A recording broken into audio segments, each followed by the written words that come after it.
Okay, Yeah, I I'm going might to. change the time of day though, but I think making it a bit warmer helps.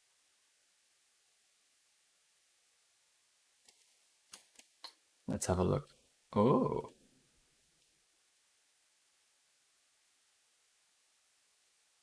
Yeah, it helps. But once again, I'll actually go back into 3D, get some nice lighting from it. are you using But just yeah, like a fill light or like a sky? Are you using an HDRI? no, no, I was using an add-on called Physical Starlight. Oh, that one. Oh, Yeah, well, it's maybe really good. not that one. It isn't. I know there's one which was being made, which looked awesome, but I assumed it would be something you paid I for. can link it.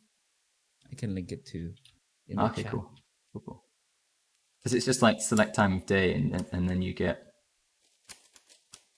yeah, this wonderful lighting. Mm-hmm. Is it free then? Let me Is just it look completely free, at. or is it like a? No, it's not. I paid for it. Oh, okay. Oh, and these are so cool. Right? Are you looking at the spider and Yeah. the thing? Yeah, Yeah. it's awesome. Because Yeah, like Thomas just uh go on. I was gonna say, there's just so much depth in it. So like you just look past each layer of Mm-hmm. whatever it is. Like and a lot of the time they're sort of objects that we can understand, like speakers and Mm-hmm. microphones and stuff like that to replace the different Mm-hmm. sensory organs. Yeah, it's super cool. Man. I feel like I did have a book like that growing up. But yeah, Thomas posted up some images of the book that he's talking about on my Discord channel.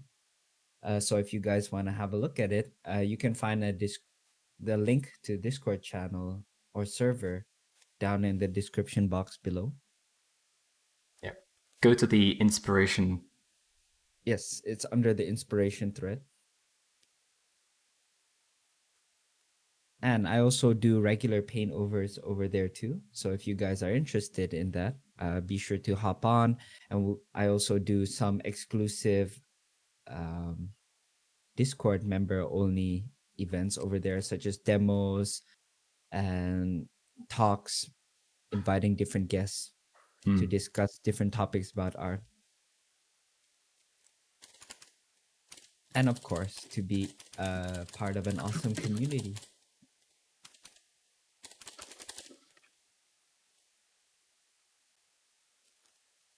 And yeah, I think I'll be wrapping things up for tonight, guys. I really appreciate all of you dropping by, and a warm welcome to all the new viewers as well. And I hope that you guys have enjoyed the stream, and be sure to follow the channel as well if you want to receive updates on future streams, and of course joining the Discord server as well. Welcome back, Cranky. Just when I was wrapping things up. But with that said, I stream at least twice a week, and the next time will be on a Friday. So I hope to be able to catch you guys then. And Thomas, have you set up your Yes. stream yet? Okay. Yes, Ah, indeed. We're well, going. thanks, Quiptail. I really appreciate you dropping by and staying as well too. And hopefully you guys enjoyed the stream. That's all right, Cranky. There'll be more coming. So I'll be raiding Thomas's stream. So if you guys want to continue binging on Twitch, I'll be sending you his way. Binging. I think you mean consuming high quality content. I don't think I'd use those words to describe your content. How dare No, I'm you? kidding. Thomas is a really great artist. So if you guys are up for a treat and a master class in character design, then Hey, I ain't giving no masterclass. Let's then be not sure go to making false promises. Well, I'm just hyping you up, man. Oh, thank you. Thank you very much. All right, thanks a lot, everyone, and I'll see you around on the next stream. And as always, stay stretchy. Stay stretchy. All right, All right. Welcome, Jordan. Welcome to rating my 6, stream. 5, 4, Oh, 3, 2, 1. Okay. sorry. That all right was was earlier than I thought Okay. was Now, and now. more of a confirmed thing. Oh my God, stretchy raid. Welcome, Jordan. Welcome to my Oh my stream. god. Fancy seeing you here. We're gonna do Wow. this I every didn't know time. that you're streaming. It's crazy, right? Who'd have Yeah. thought? Who'd have thought we'd bump into Jordan at this hour? Exactly. Stretch, stretch, stretch. Flex, flex, flex, flex. Flex, everyone. Let's flex together. In fact, it is stretch time, isn't it?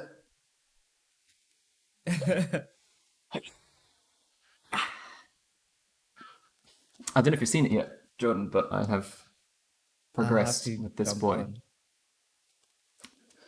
I'm quite happy with his folds.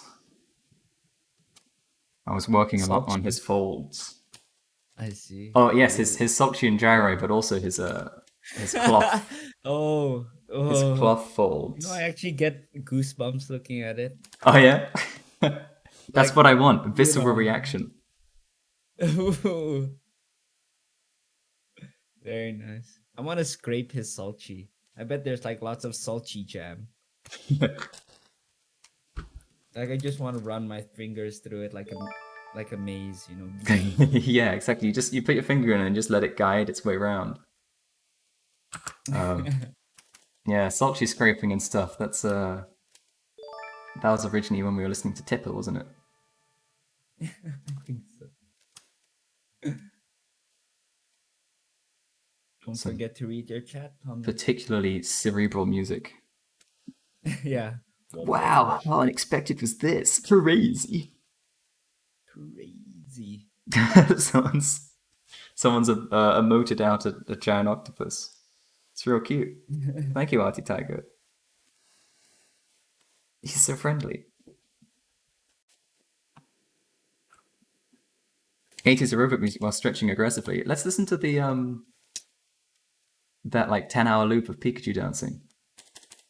What? It's the one they used to promote Detective Pikachu. I genuinely love this piece of music. Oh yeah. Wow, wow, wow, wow, wow, wow. It's great. I couldn't find like a full version or anything.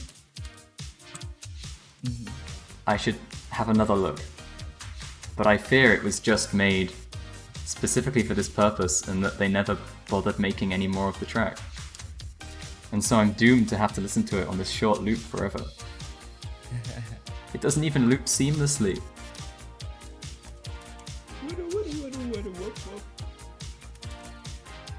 But it's gorgeous.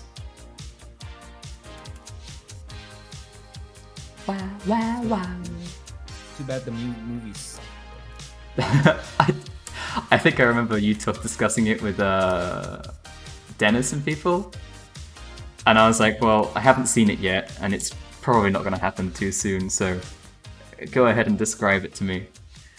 Well, I've just only watched it on the play movie. But, yeah. my god, I can't even remember. I just remember there being some real bizarre plot stuff and being like, okay, cool. I don't know. I think I will still try and watch it at some point. Because from what I could tell, the world building and stuff, like the effort they put into making it feel like a proper Pokemon world was good. Yeah, but too bad they didn't really go too much in depth with that. Like honestly, if you just replace Pokemon with something else, it wouldn't really have made that much of a difference. Ah, it's a shame. It's like they didn't use it to the fullest extent. Yeah, that's a shame. And I think that's usually the problem with these kinds of movies. They're not doing it because they care about Pokemon as much as they know that Pokemon is a popular thing and they can make big bucks. Yeah, big bucks. The problem is, I think a lot more thought needs to be going into making a Pokemon-specific plot, because that's difficult to do. But you know, it's sort of the point if you're making a Pokemon movie. Instead, we get a plot that feels like it could work with any setup. It doesn't need to be Pokemon. Exactly. I haven't actually seen any of the Pokemon movies though. I forget. There's one which is supposed to be really good. Can't remember which one it is. The first one, I think. It might be the first, yeah. Also, someone's asking how do you really study the colors? Is it from practice and reference based, or a book that you can recommend? So this one specifically, I was using Zoroya as reference, Old Master. Zoroya. As actual say Zoroya. Zoroya. I don't know. He says it. Joaquin Zoroya. Oh, by the way, if I suddenly drop off, it means my client has called. Ah, yeah. Of course. Lingering. Yeah, so there's the reference, and basically, yeah, through browsing and constantly looking it up, like I've gathered a knowledge of where I can find reference for specific things that I want to reference, or that I need to look at to really consider how I'll approach something. So in this case, it's clothes or the lighting on cloth like this. I knew that no one does it quite like Soroya, so I wanted to get that reference up, make sure I was looking at it, and even if I'm not copying it and trying to get the exact look that he achieves, bringing something from it. Like in this case, it's making me really focus on the bounce light between folds like this. So. Stretching with Zoroya. Zoroya. I need to hear him say it again. I know, it's so funny. Zoroya? Every time he says it. I don't know, man. Zoroi? No. Zoroya. I'm not sure. Alright, have fun, Cranky. But yeah, beyond that, there's... I find that, I don't know if you've had similar feelings, but color theory is the hardest thing to define, and the thing that seems most personal to individual artists. Mm-hmm. Like, I haven't found anything which comprehensively covers, how to approach colors or anything in any particularly useful way. There's the simplest aspects of color, which are just, understanding why the contrasts you get between colors take place, and that's really as simple as understanding that different colors will complement each other or feel harmonious. And so it's a tool that you can use to introduce contrast into your piece, just like value is and just like texture and all that kind of stuff is. So when you know that you want to introduce contrast somewhere, you can basically look at your tool belt of things that create contrast, and color's one of them. It's very prevalent when you're sort of trying to set the mood of something. And I don't think that there's any sort of analysis you can make of colors that brings you to understanding of why they have that sort of mood, other than the fact that when people look at something, they get that mood from it. Which is why I find it such a... Yeah, basically it's like there's all the sort of psychological evidence of how colors affect you are based on people's reactions to it. Not like, oh yeah, it's got a higher frequency, so it's like stimulating your brain in a faster way and stuff. I don't really think that exists in any tangible way, at least not any useful way that artists can use. Just make everything ultraviolet. Yeah, exactly. Get the screen to pump out ultraviolet so it just makes you feel awake. So yeah, essentially my approach becomes experimentation to find something that feels good. I got a dip, by the way. Thanks Cool. again for being on the stream, Tom. See you, dude. Thank you for having me. See you, chat. So yeah, it comes back to what I was describing before, which is I have looked at a lot of art. I know where to find references for certain moods if I want to capture something specific. And in the case of these characters, I know what I want to go for. I want to go for something that feels vibrant and lively, bright and like positive. I don't want any of these characters to feel dark and moody. And to do that, I'm trying to make it vibrant. So I'm using like examples of where I've found this sort of effect to occur before, of like the hue rapidly switching and sort of pushing contrast and between saturation into places, so that instead of having just dark against light, you have saturated against unsaturated. And this gives it like a sort of this vibrancy to areas of what otherwise would be kind of block color, that I think fits the mood I want for these characters. But that's really all based just on my own observation. So what I would suggest is basically, if you want to really sort of break down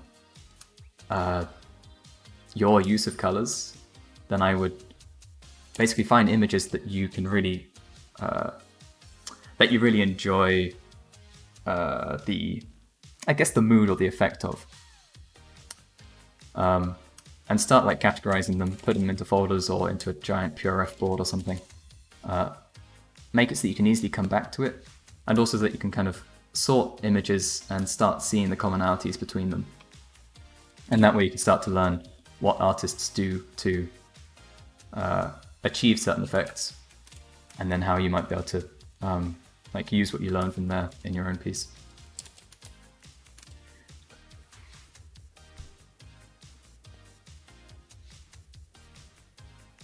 So yeah, Cloth God, Soroya, whatever I linked before, I don't know if you can see it still, but Sorola is how you type the word, but I don't know exactly how you pronounce it. I think it's Soroya.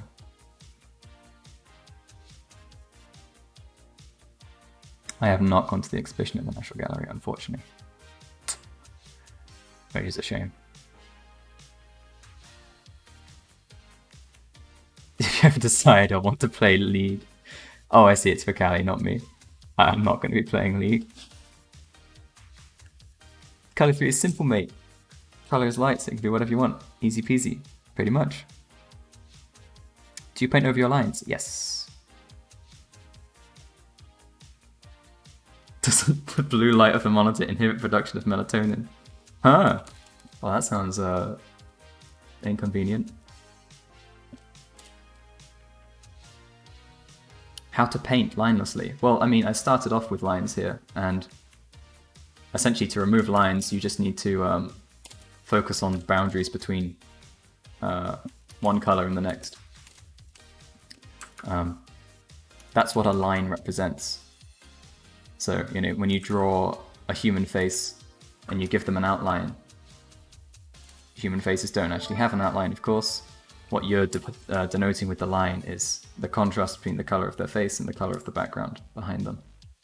It's why, like, if you're being real artsy, you can lose the edges. You can have lost edges where you don't put the line in to denote areas like that. So, say it's the side of a face which is pointing to the sun or something. It's very bright, and so it matches, or it's much closer to the color of the background behind it. So you can remove that line and just make sure that wherever it disappears, you've got enough information around it so that the viewer can kind of fill in the gaps that you have left.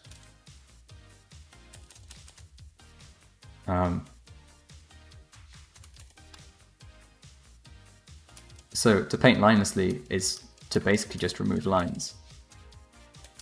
Like a good example would be down here I have this line that existed from before I started painting over, so if I took these away, you can see this is my sketch. I'm using these lines to very roughly denote where folds are. And the fold, what it actually looks like is the difference between a lighter color and a darker color. So it's a matter of painting over basically until they're gone. And understanding that you want to avoid having any sort of shading match the appearance of a line. try and have two sort of more or less flat areas of color meet, rather than both tend towards the same color, because that's what the appearance of a line would be.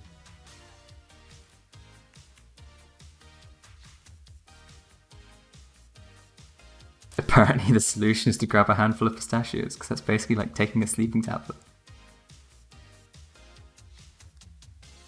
I did end up looking at Ray 17. They have a lot of that sort of color scintillation that I was describing. The interplay between saturated and non-saturated colors is really appealing in their work. And I want to make sure I capture it.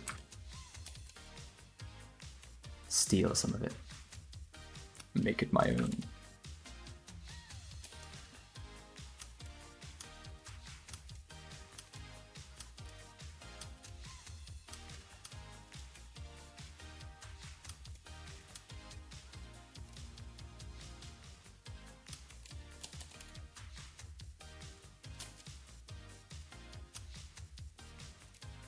Also, chat, you can be the judge of when we've listened to the Pikachu dance routine too many times.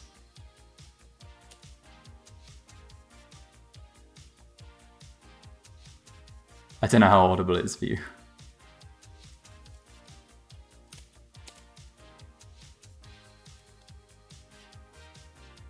You should be able to hear it fairly well. Can I speak any Chinese? 我可以说一点 no 一点fuck what's a little bit 一点中文一点儿 I'm afraid I've forgotten all of it. 好吃 That's the most important one.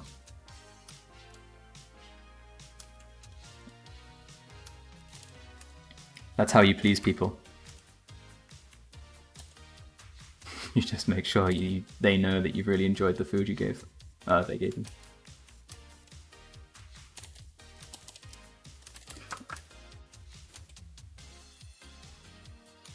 Is this the first color to challenge character to color in this challenge? Yes. They all have a very rough color pass. This is the first one I've started to give the proper treatment. And in fact, I wasn't intending to spend as long on this, but it's much easier to render stuff whilst chatting and talking to people than it is to start something new and have to think about stuff again. But we're going to do that anyway, because otherwise I will never make progress and I'll never finish my submission. So this will have to do for now. Most of it's there. And we need to actually make headway with some other characters. So,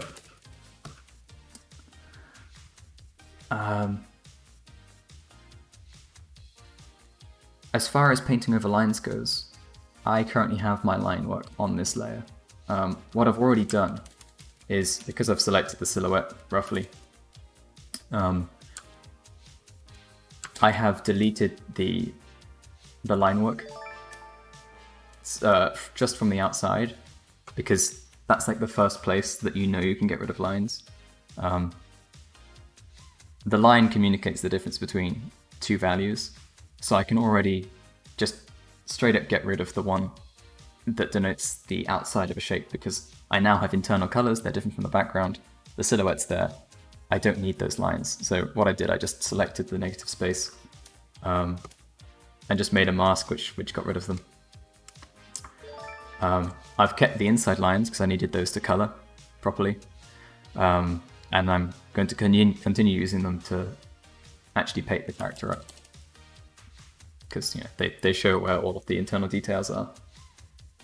But what I can do is just lock the opacity of this layer and then paint colors directly into this layer so that they're basically closer to what the colors I actually need. So like I can go for a lighter lighter color here.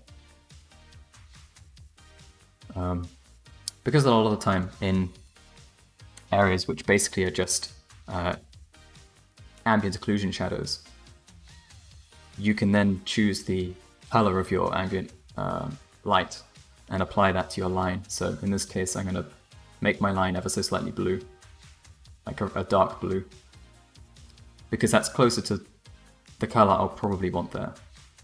And then I can go through and be specific with other areas. So yeah, these lines here, I'm going to make them this like bright gold, because that better suits what I intend to do with rendering when I get to them.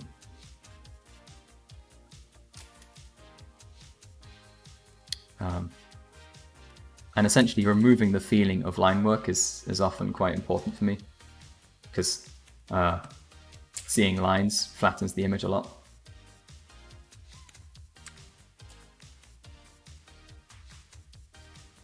Gray's approach to coloring is here's some gray and here's some color. Yeah, exactly.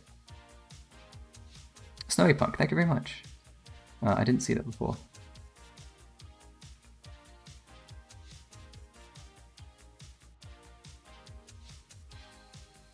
Yeah, that looks creamy and smooth. Why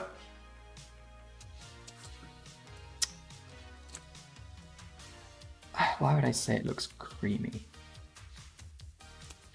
I think this definitely feels like it's got that creaminess. Part of it's because a lot of this stuff is white, and the light I'm choosing here it's fairly pale. It's not a particularly bright. It's not a very warm light. It's quite pale. And beyond that, I've got a lot of bounce light in the reflection. Well, a lot of bounce light reflecting into the folds and stuff. And there's a lot of subsurface, that feeling of subsurface scattering happening. And Freem itself as a material has a lot of that. It has a lot of subsurface scattering. Its color is sort of slightly warm, slightly yellow. So the first time the light hits it, it bounces as, or it appears white. So it goes straight into your eye as white. And the more it bounces against itself, or if light passes through the cream, the more it will take on the color of it, which is this slightly yellowy, slightly warm color. And as you can see in the folds here, the light bounces back and forth and takes on this like subtle yellowy glow. Basically, I think the colors are very similar to that of cream. And the smoothness is just that, yeah, I'm using a brush that, or I'm blending a lot. I'm not leaving so many hard edges. My brush at the moment is quite soft. It's got a fairly hard edge, but like it can easily do really nice soft blending, like so.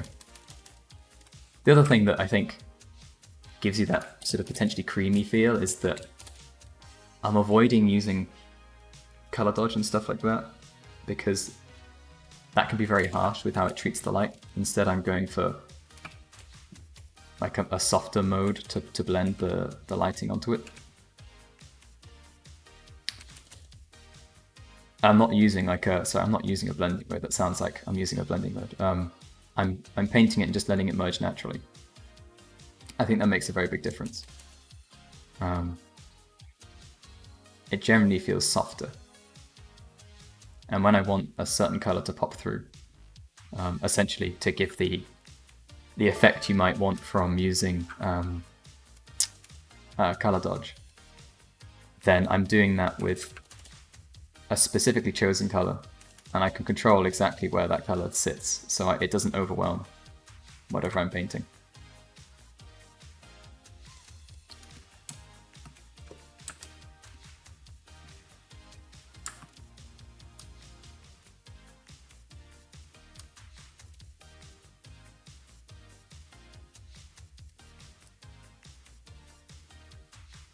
So yeah, what I'm choosing to do here with a lot of these lines is fill them in with a brighter color. So like I just described with all the light that bounces around inside the object or off the object against itself, it picks up more of that, the color of the object, and becomes more saturated. So to get this like vibrant and illuminated feel, and like a contrast from the fairly desaturated light, I'm using very saturated shadows that bring out the color of the material. And you know, as I paint over this, it will become clearer sort of what my intentions are in terms of the final render. But yeah, it's a good start. And it means I'm just going to have to spend less time just going over and over lines to make them disappear. It's much easier to get rid of them at this stage.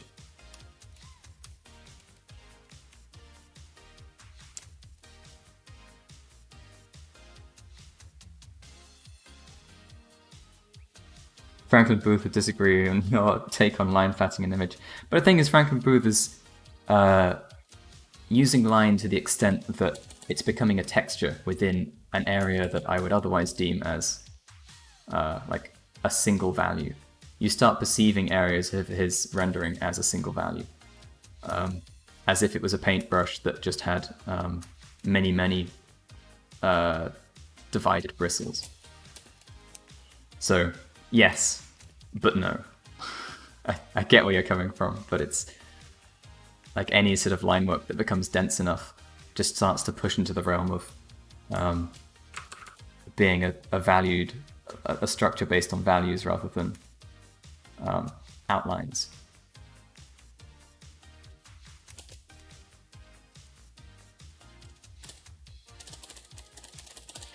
I need to quickly make sure I do remember who Franklin Booth is. Yeah, definitely.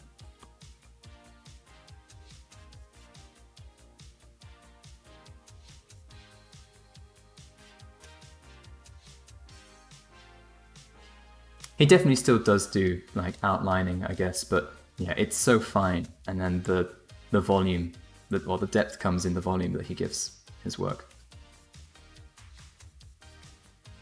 If you squint at any of his pieces, what you see first looks like a grayscale thumbnail, rather than any sort of work using like outlines. Thomas Blackshear hits those creamy notes. Let's have a look.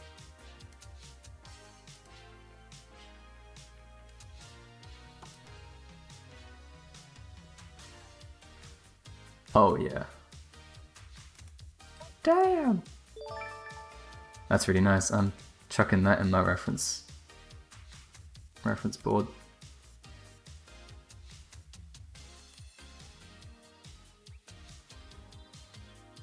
How do you delete outlines again? I'll quickly show you, or at least describe it.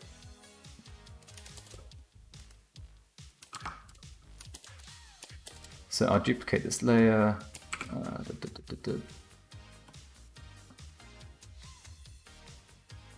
So this is what my line work looked like. Fully black, and it goes up to the edges. So the way I've achieved the silhouette to begin with is that I selected the negative space around my object. Having since done this, I can just do this without a contiguous selection. No, I can't. Here we go. On my silhouette, but what you would do is you'd go around, and if your line work is enclosed enough, you'll get a decent selection of your silhouette where all the negative space has been selected. So I can quickly take that off, and you can see it's just the outline. So the outside of the line that's been selected. So then you can expand your selection. I have a shortcut for this. I've made it into an action. Just F4, it just expands it by a single pixel each time. But yeah, you just go into select and expand. And you can see as I expand it, the selection starts to shrink. And so now the selection digs into the line a little bit. I then go into refine edge. I give it a slight feather just so it's not so abrupt. like so. And you just add that mask to your image. So now the mask is currently only showing the outside lines, which is not what we want, so we just Control-I, invert it, and now it's only showing the inside lines. Combine this again with your silhouette, and you've still got the information of the silhouette, but you've got rid of the outside lines, which is nice because now it's already feeling much less flat than this is. So I'll zoom in a bit just so it's clearer to the stream. This is what the mask does. It's just removed that outside edge. And now what I'm doing is going in, I'm giving those lines specific color to sort of remove their presence even further. So, you know, it's going from this to this. So it's just getting closer and closer to the point where it's purely values. And then I can paint on top and, you know, refine everything and make all the forms read. What happened to your layers? Are you hiding them? Oh, I'm in like immersive mode. You can see them here, but it doesn't matter too much. It's just I get more screen space if I do it this way. So, how do you usually do your light and shadows? Do you do color shifting where you choose a cool shadow and warm light? Yeah, generally. So in this case, I wanted it to feel like a warmish light and very cool shadows being lit from the blue, like the bright and blue landscape that they're in. So there's a lot of blue light spilling into all of the shadows, which makes it very bright and readable, but I still have a nice strong light which separates out the shadow shapes. I intend to do the same here. And my process for doing that is just to put in the base colors, which are generally brighter than this. I then duplicate that layer and tint this one darker and tint it blue, and then make the one above warmer and make it brighter. So that would be this layer. And then I just mask in. So yeah, these are the two layers, the shadow and the light, and I just mask in where I want the light to be. And you can invert it, and now it's like lit from underneath, which is weird. And then I'm just working straight on top.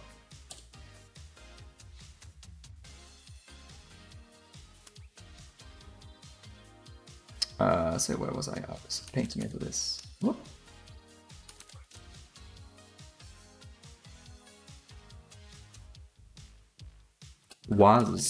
Thank you. It's for the ArtStation Mystery Box Challenge. If you go on ArtStation, go into the challenge page, you'll see. This is the character section, of course. And the competition's basically, it's very vague with its brief. The only solid thing is that you have to create characters that fit a series of 6 personality traits. Or personalities. This one's the leader.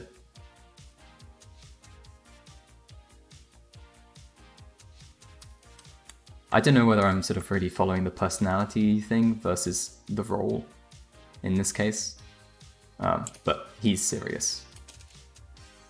This is leader, and then I have all the other characters here. Joyful, wild, mischievous, and brave. And we've got to get to all of them at some point. Slowly but steadily. Working our way through.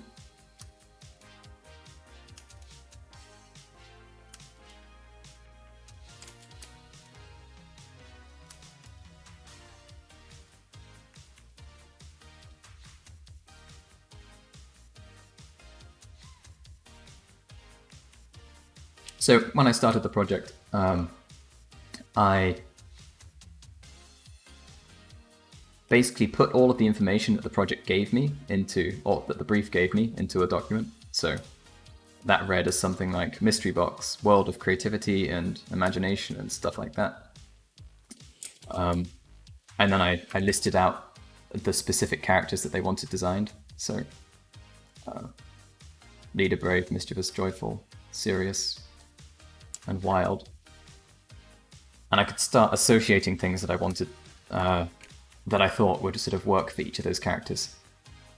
A lot of that is me just going to Google and finding synonyms of certain words, like words that link to each other, words that sort of have a meaning that I haven't seen portrayed in a character design before.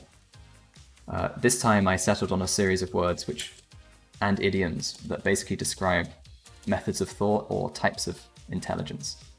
So it's not all particularly clearly laid out yet, but the lead is sort of all about holistic view, or the holistic process where you see everything at once to see like the link between them.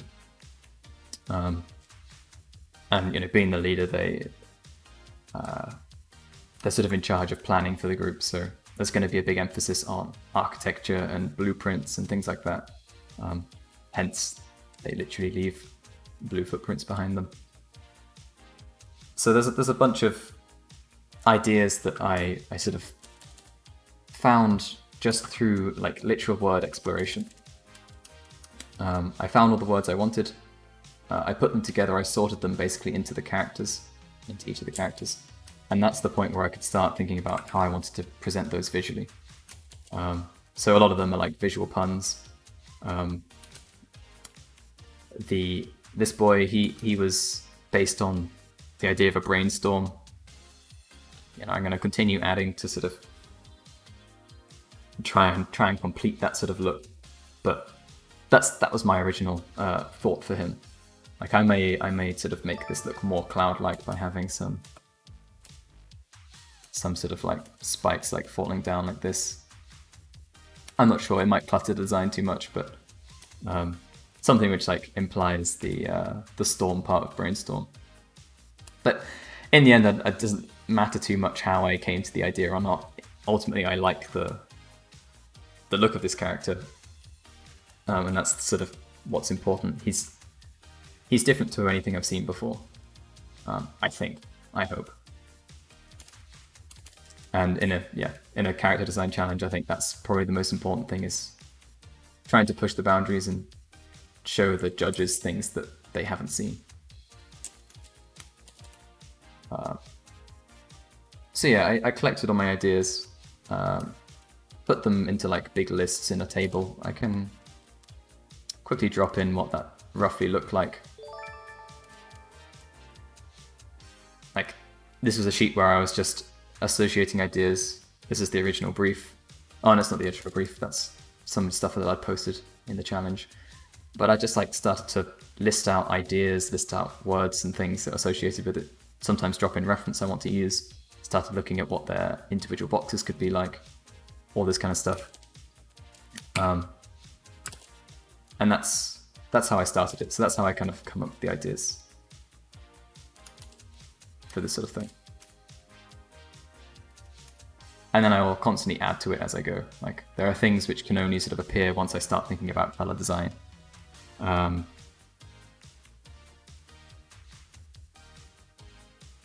Yeah, like the two sides of the brain, for example, I didn't think about that until I was like, what am I going to color this character? Oh, I know. I can make a big point about the logical versus creative side of the brain working together in synergy. Like, I've made sure that the legs are like a tangled support structure, that the idea here is that the brain can't function to its full capacity without the collaboration between the two halves. That might be a bit too specific for the immediate read of the image, but that's the idea behind it, or at least one of them.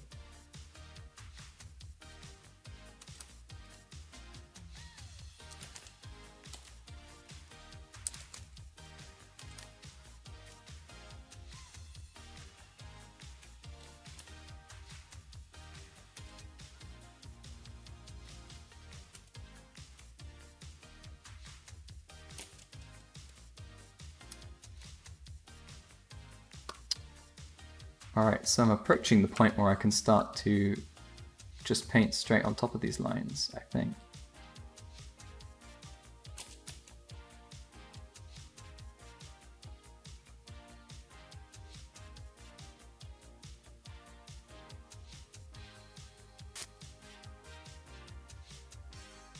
Oh, there's a lot of chat that I haven't seen. If I don't get to your questions, then just ask them again. And also, something which I don't think people use enough, the highlight my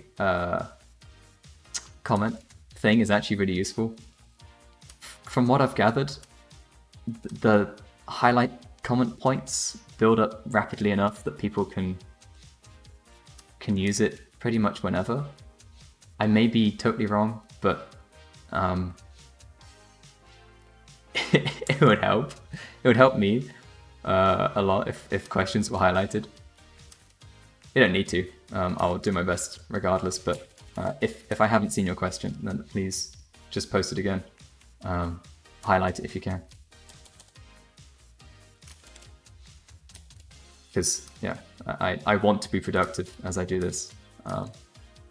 And I can talk about a topic at the same time as painting, but I can't whilst I'm reading a chat. So just trying to like catch up with whatever's been said is less of a good use of my eyes. I hope that doesn't seem too selfish, but you know, got a competition to try and win. That's what my aim is. It's going to be pretty difficult considering the quality of all the other entries at the moment, and that everyone's like barely halfway through. Anyway, you just realize this character's holding a hand stick. Yes, it's because they're the leader. It's their little pointy stick. Look, go this way. I liked it. It was funny. I'm keeping it. It's a very silly inclusion, but I had originally planned to have each of my characters kind of represent a different sort of genre, or at least space, like design space.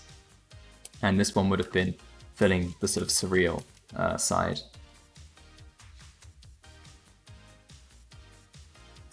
So to that end, I wanted to have things which felt like a bit funky, a bit goofy. They, of course, are walking in midair. That's like a sort of mix of me going for something surreal, but also I figured that them having some sort of fourth dimensional presence would actually make a lot of sense. That's why their mystery box is themed about or is sort of roughly based on the design of a tesseract.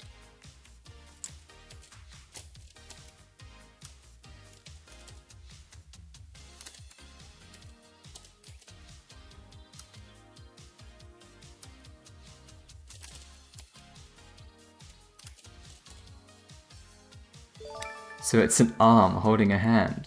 Maybe the hand should hold a finger. That would be pretty strange. The problem is, I have no idea if that would be at all readable, and I suspect it wouldn't be. So thank you for the suggestion, but I think this time I'm gonna have to dismiss it.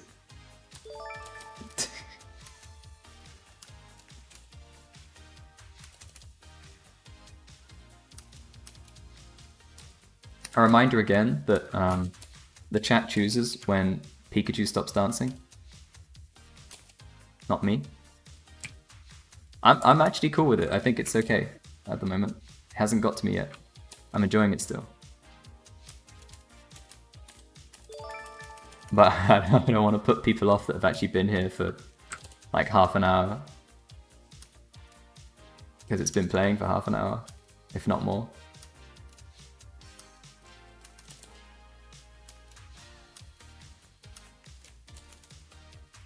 Perhaps I will never be able to function properly again without this music playing.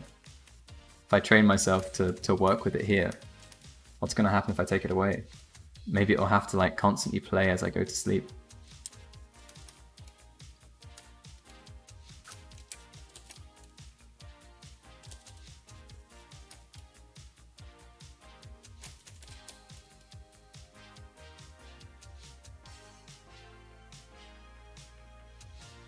What is this even? Looks like something out of Bayonetta. It's the leader. It's a guy with a stick. He leads the group. the leader of the troop.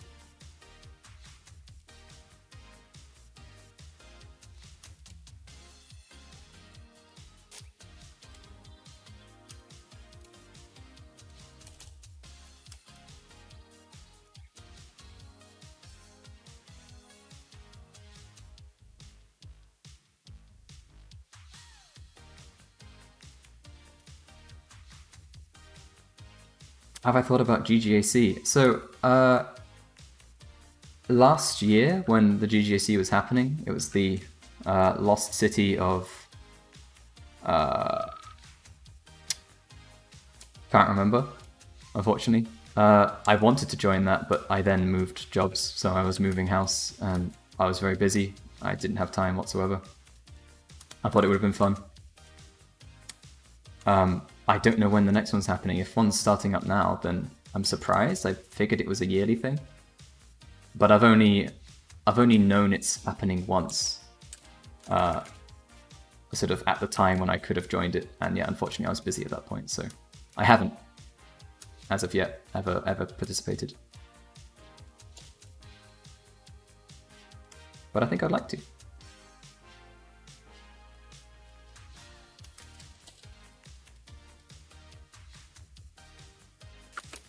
You remember I wanted to change the stick, but it stayed. Perhaps it's sticking. So I remember mentioning that I was going to like refine the stick, or at least the hand on the end of the stick. I still intend to do that. I haven't got to it yet.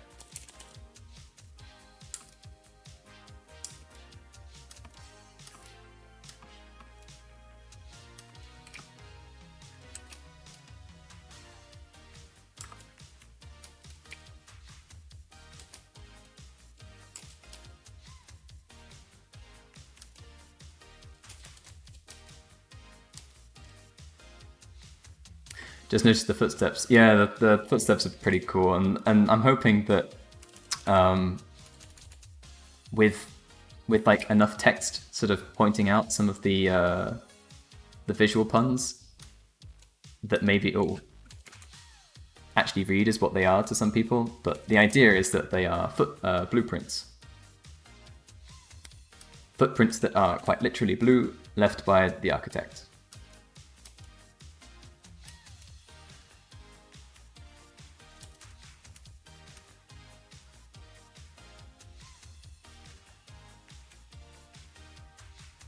You're working on a piece for the 3D part, since it's your strong point. Ooh. There's a 3D part specifically? Oh, of course, GGAC. Unless I'm mixing things together.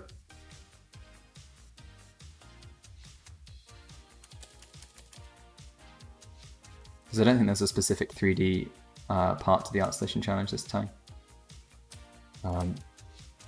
Instead, it's now just each section is open to any format, any medium.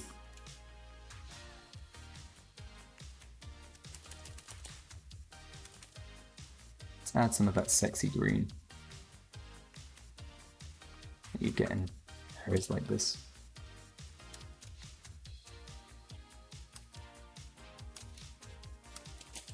So in here, there's light there's like stuff that's in shadow, and then it's blocking off the reflection from the blue around it, like from the sky, like here. So then that's blue and that's reflecting off the sky because it's just a cylinder, so it's just a sphere. And then I need to blend that round to this side where it's just picking up a bounce light from the ground and from the environment behind it.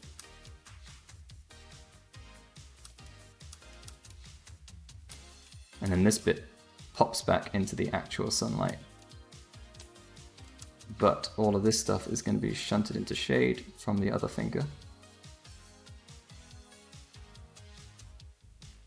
So let's do that. Like so. That's not going to catch as much light because it's a surface that's pointing towards the ground. In the same way that this bit here should be brightest on the top, but then should be darker where it points towards the ground. And then I'll make the bright part continue where the skylight would be hitting it.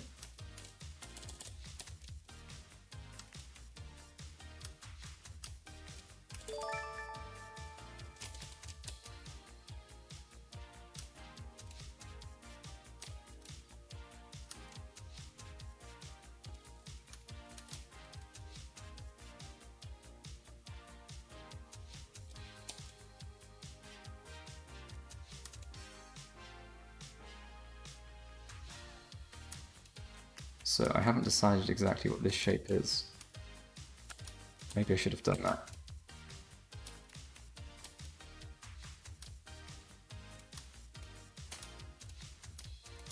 Like something like that will work.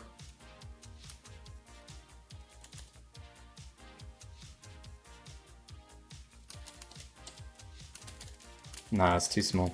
Too fiddly a shape. I need it to read better from a distance. I like having this long swoop coming down like this. So keeping that first joint fairly shallow, I think makes sense. I think I just need to have it come all the way up to the top. And this is close to full extension for the finger, so it doesn't matter if these two things intersect so much. Because the finger can't bend any further back than this.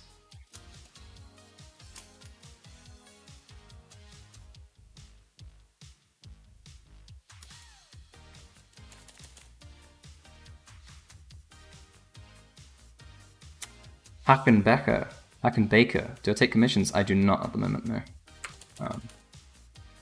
Mostly because when I'm free from working in the studio, I just want to do personal work.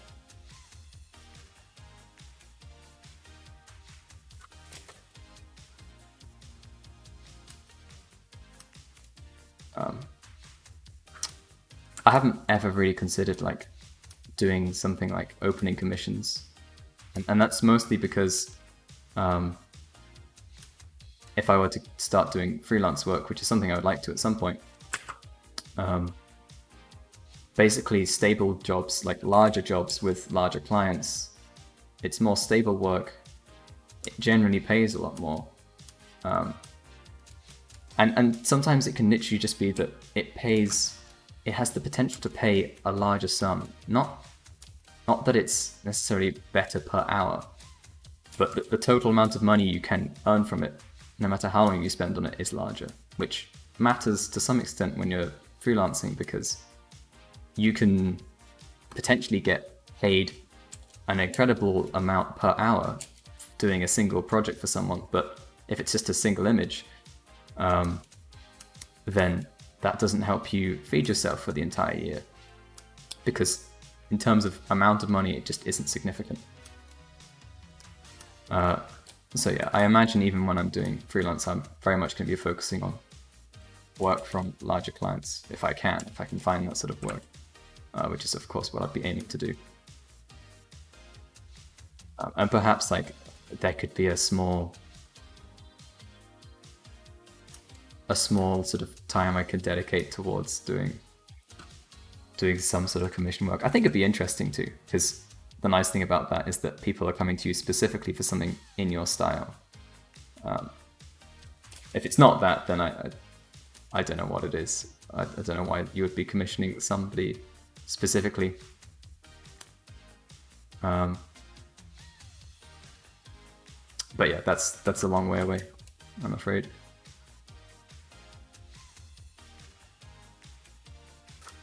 That's a plan that I have because it's the ideal situation for, when I start a family.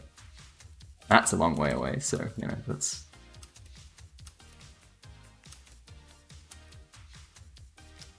not really worth considering at this point. What have I missed? Turning forms with a color like that does things to me.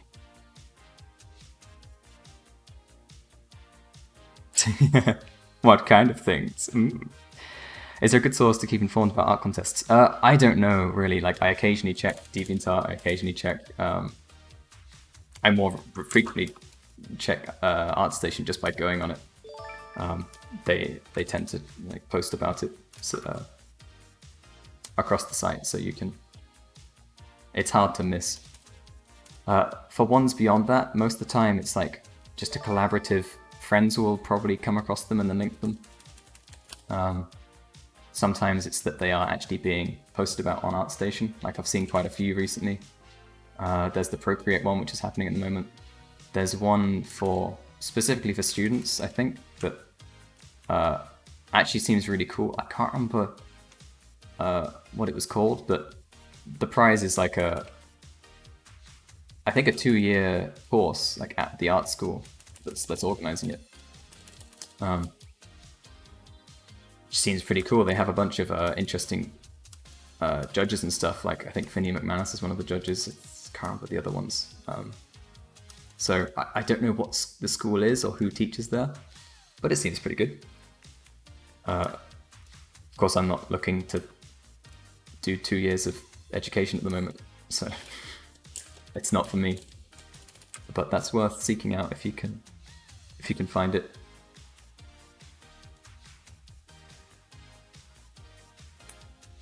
Do you see yourself properly fleshing out your own independent projects in the future? Or does the competition factor really get your motivation kicked up a notch?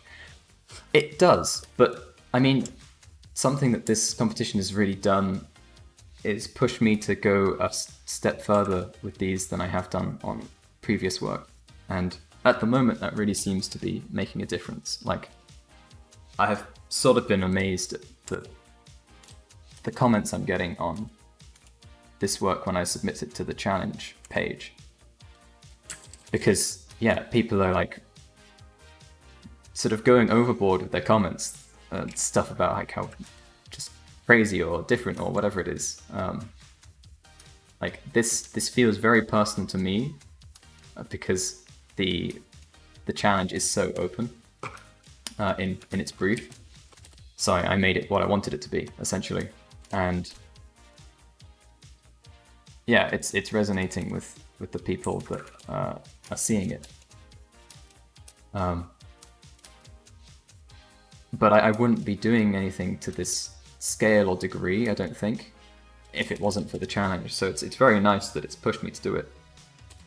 And kind of makes me think that, you know, I would like to do things which are larger projects like this in the future. That have like a story that unifies it. That kind of thing. Like at the moment, the project that I'm going to get back onto as soon as I finish this is a big illustration.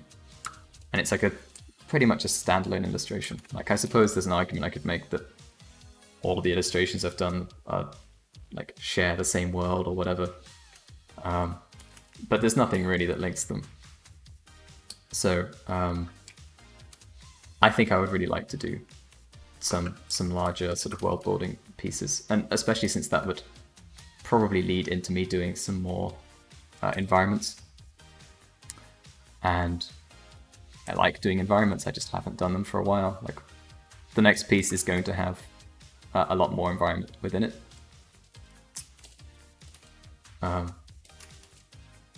So yeah. But the other question is like, you sort of have to ask yourself what you enjoy most from like the creation of the art. Like, do I like just getting the praise, the feedback? Is it different this time because it feels more like I'm telling a story that people are engaged with rather than just being, wow, look, he's done some nice rendering? Is that actually the case with all the successful pieces? Like, are successful pieces just ones that people project their own story into, or read a story out of that maybe you didn't intend to be there? I'm not sure. And ultimately, the more I do projects, the more answers like that will become clear. And I'll sort of, start to get an answer to the question of why do I make art? At the moment, it's because I enjoy it. I love making a result that I'm proud of. A lot of it's also because I get so inspired by other works. And my first response is like, I want to make something like that when I see something that's really cool. That's what happens in my brain. I want to make something like that. I want to do something that looks that good or captures a similar emotion as poignantly as that does. And that's a lot of where the drive comes from. So at the moment, yeah, especially in a challenge context, I'm seeing like all the positives in other people's submissions, because of course I'm only seeing what makes theirs stand out. I'm not in like a critical mode. That's not really going to help me. I don't want to look at the other pieces and go, well, you know what? Actually, maybe my piece currently does the storytelling aspect or the rendering aspect better than this piece. So maybe the judges will look at that.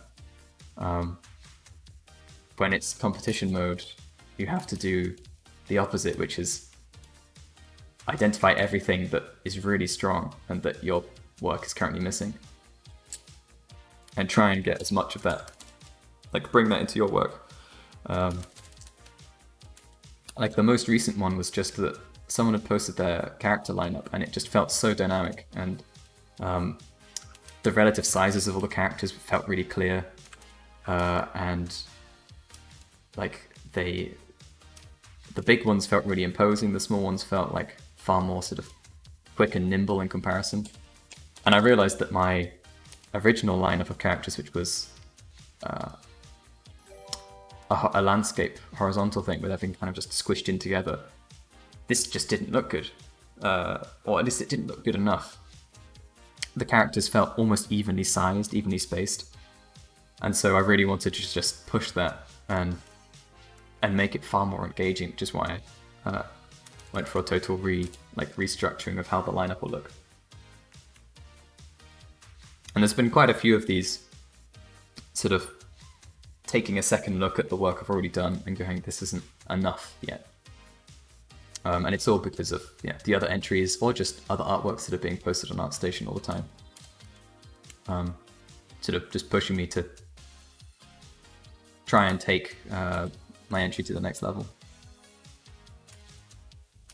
I don't know what that was an answer to. I can't remember. Anyway.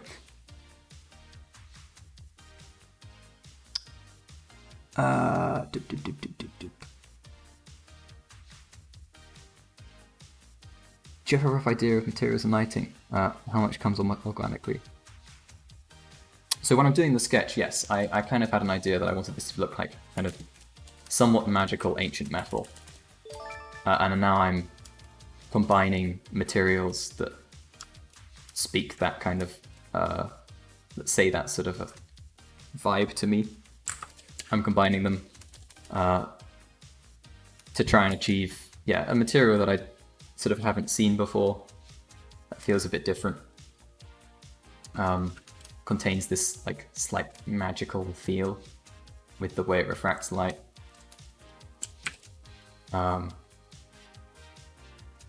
yeah, I have a rough idea, but of course stuff isn't like sure until I get to this stage and I can start messing around with colors.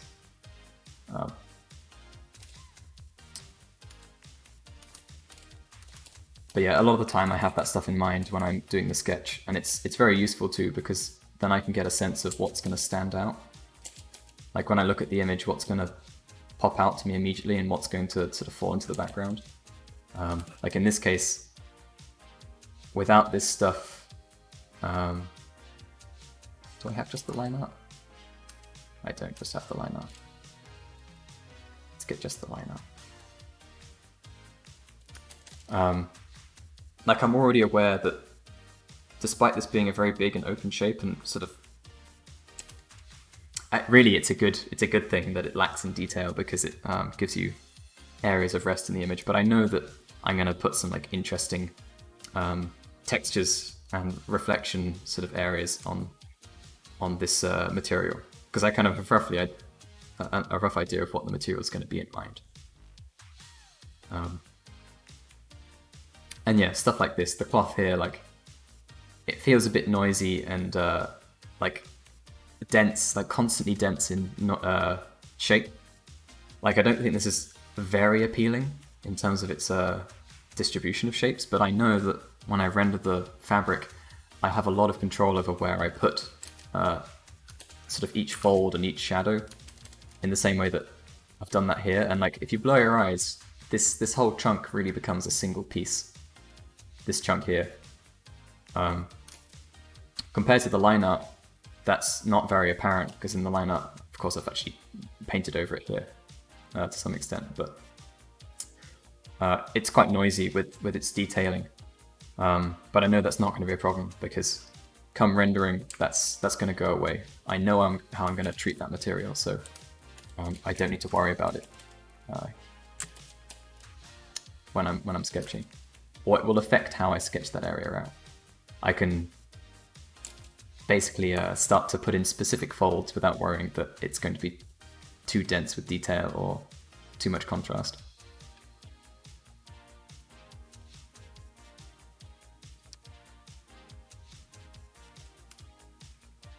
Pays more, good work as a tutor. So I would also like to start like doing sort of proper mentorship programs, things like that.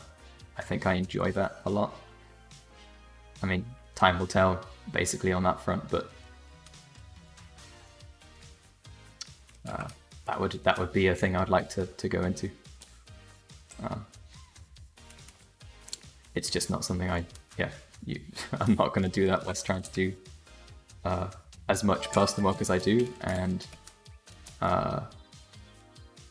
whilst having a full-time studio job.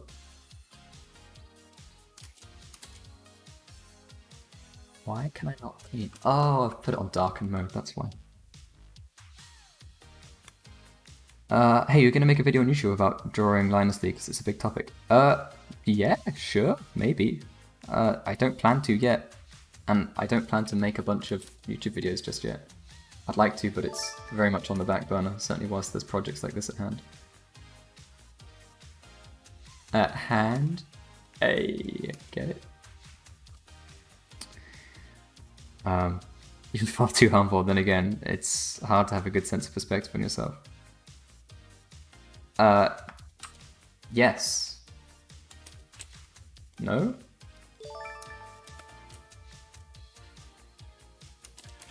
Disagree, agree? Agree to disagree? I think, to be honest, I do have a pretty good sense of what I am and aren't capable of in terms of artwork.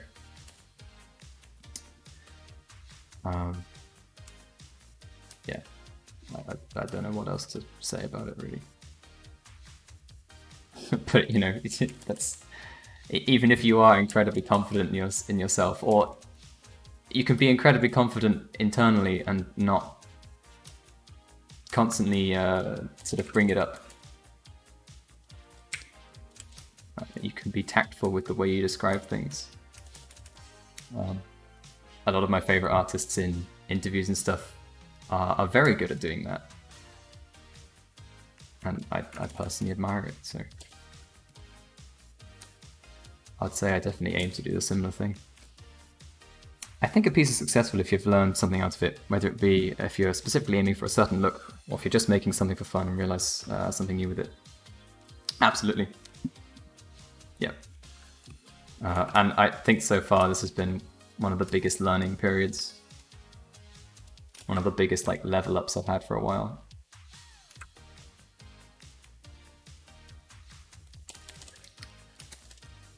Alright, I may have put a bit too much detail density in that hand. I think it still reads decently well because I've kept the shadows quite unified. But there may be stuff that I just sort of remove as going forward to keep it simpler. Simpler? More simple? Less detailed? Let's just go with less detailed.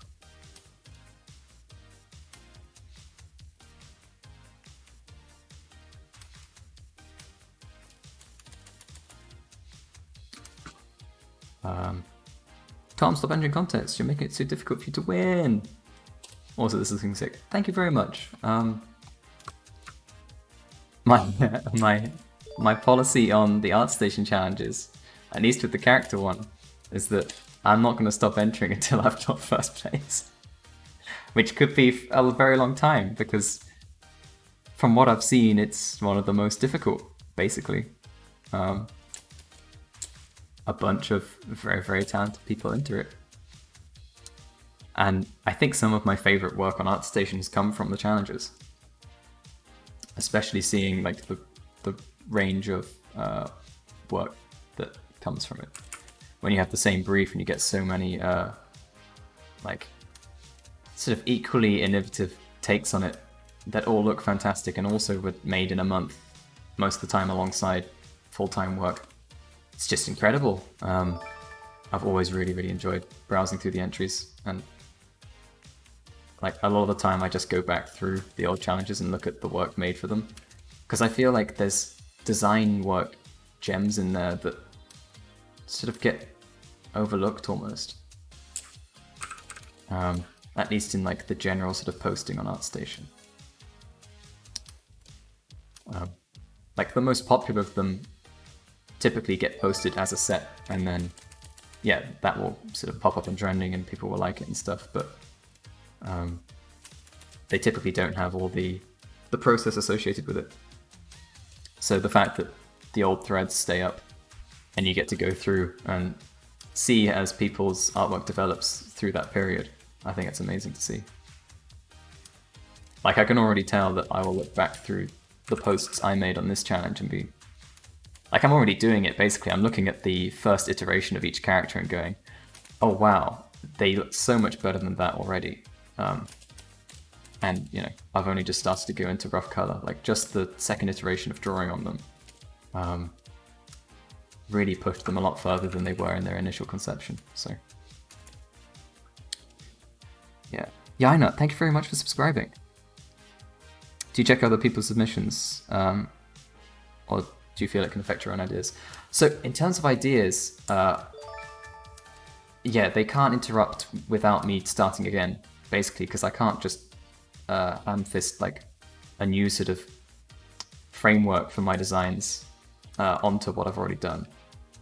However, in terms of ways that they're pushing their designs in their presentation or in their, you know, their posing, maybe it's going to be their render when people start to render them.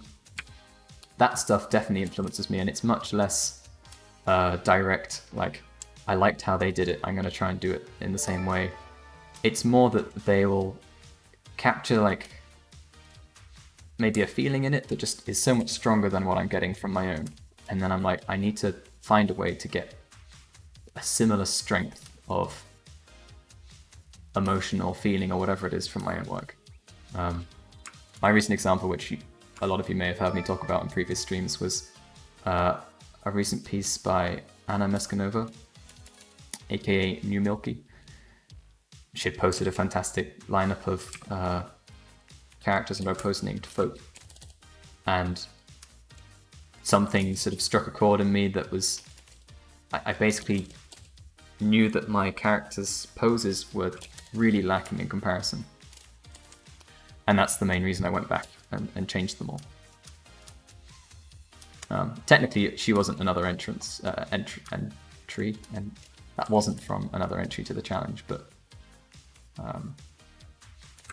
it sort of doesn't matter. Like, the entries to the challenge affect me in the same way that fantastic new posts on ArtStation would.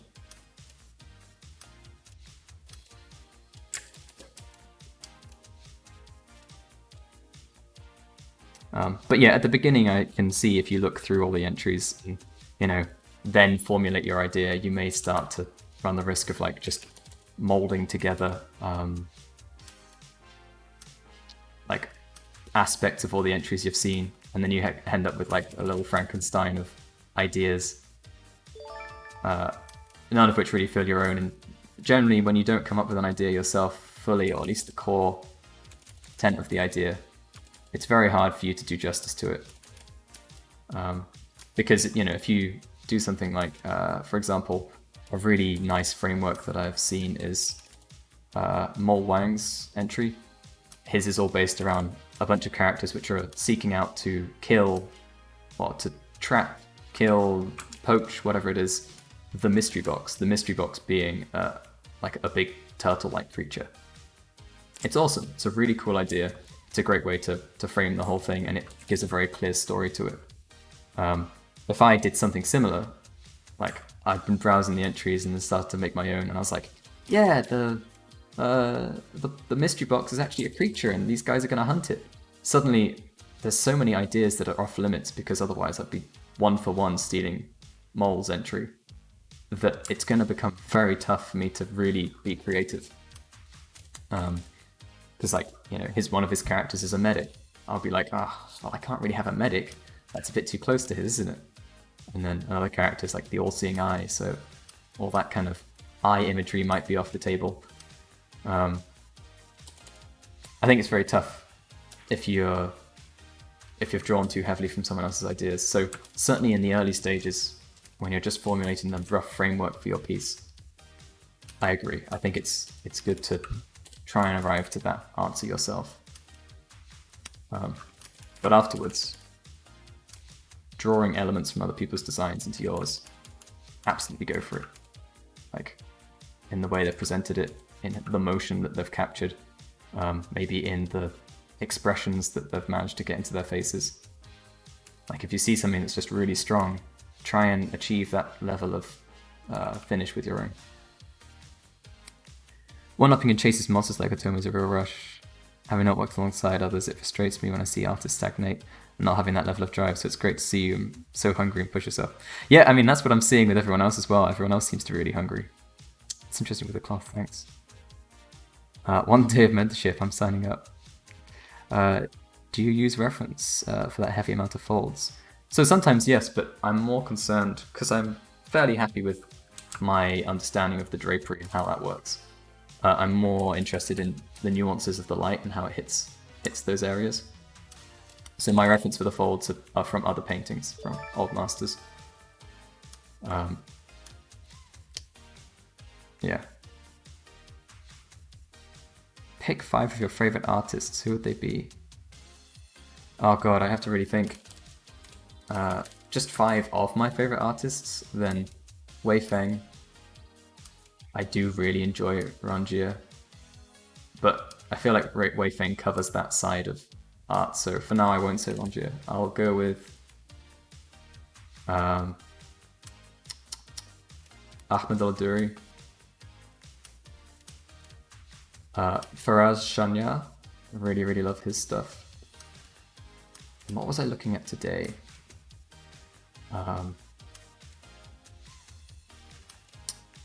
Oh, crumbs. Man, my mind doesn't work too well when I'm painting. I'm gonna quickly open up my art station. I'm sure I liked the work recently. Who was it? Ah, yes, the artist from Monded,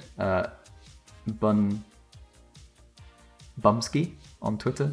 I don't think they have a specific art station to themselves, but Monded Studio. To be honest, I like everything by Monded Studio, so I can just say that. Who else? I need one more.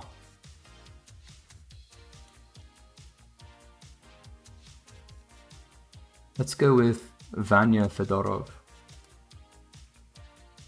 I would love to do some work that feels kind of like this guy. I can link him, so it's easier. Yeah, there's my answers for now.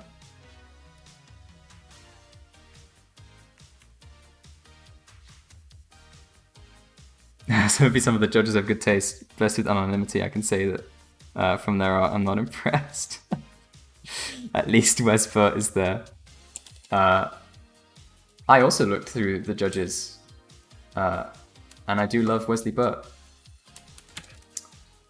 Yeah, I'll leave it at that. He's awesome. They have a Ming Chen Shen? No, that's not right. I can't remember her name. The Disney artist. Helen Chen? I can't remember. She's pretty fantastic. I can't remember the others. unfortunately. But that's mostly because I didn't know their names from beforehand. They have like the director ILM, I believe.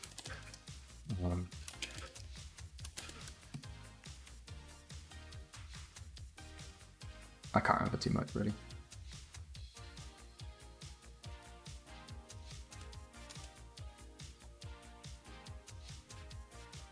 Do you receive feedback from your friends and colleagues whilst you do it? Yes. Particularly from Matthias so far, because we're both doing the challenge at the same time. We've been giving each other feedback constantly. Go find his entry, Matthias Osmond. Talking about like setups for the story, his is fantastic. He's going for like a sort of toy box.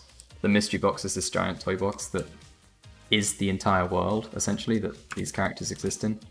I love that. I think that's fantastic. I'm like, damn it, why didn't I think of that? I want an idea that's that sort of succinct and cool. Like, my sort of rough take is just that the mystery box is like a big dungeon that these people are going towards to clear out. It's like filled with puzzles and shit.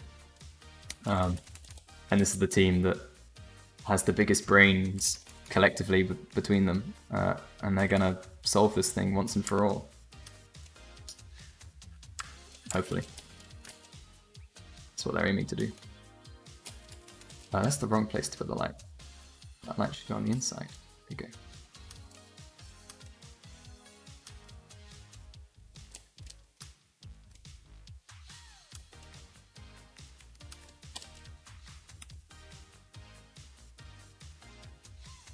You had to look at Mole's joyful design. You have the same idea of using bubbles. Ah!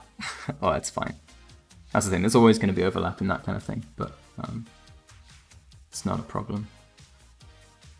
That makes sense. Taking cues from the strengths of their work instead of drawing more literally from their ideas. Yeah, exactly. I think it's going to be very hard for you to feel properly invested in an idea that you've basically stolen.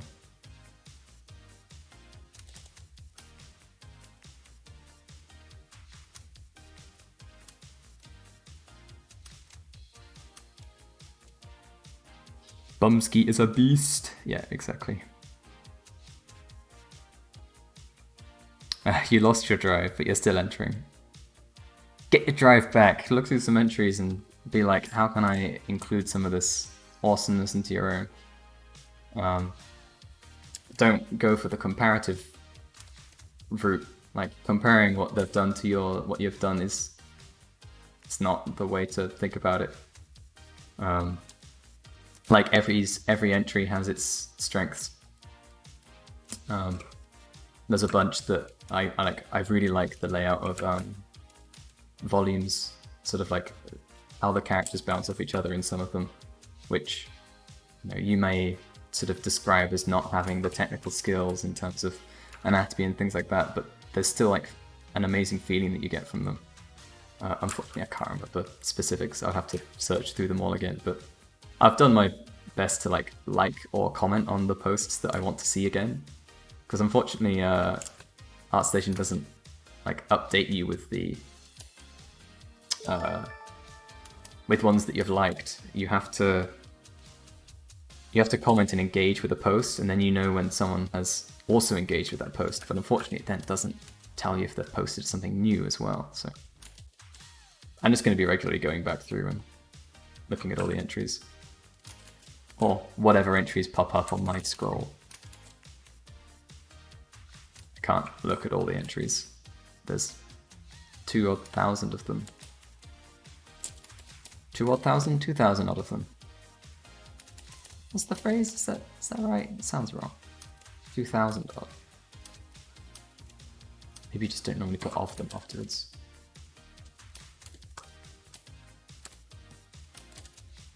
So many entries, yes indeed. It's an escape room with RPG elements. I play that game. Oh yeah. Just did a bunch of sketches on your iPad at the moment. Now I need to make them. So I took a drink in the middle of a sentence. Now I need to get them into doing it all up proper. And make some 3D, etc. You're doing props this time. Ooh, lovely, lovely. I'm actually going to try and do a bit of 3D for this box specifically. If it works out well, then maybe maybe I'll try it on some of the others. But this box in particular, I think, can really benefit from being made in 3D first. For how ornate I want to make it, and then how complex its shape is. So that is what I'm going to do, probably with Gravity Sketch. If I'm happen to be doing it at a sensible time, then yeah, I could try streaming that process. But I can't guarantee that. Partly because the nice thing about Gravity Sketch is that I can sit in bed and do it. Because it's on the Quest. And this being a single prop is not going to be so dense on detail that it's going to have any problem processing it. So it would be an ideal candidate.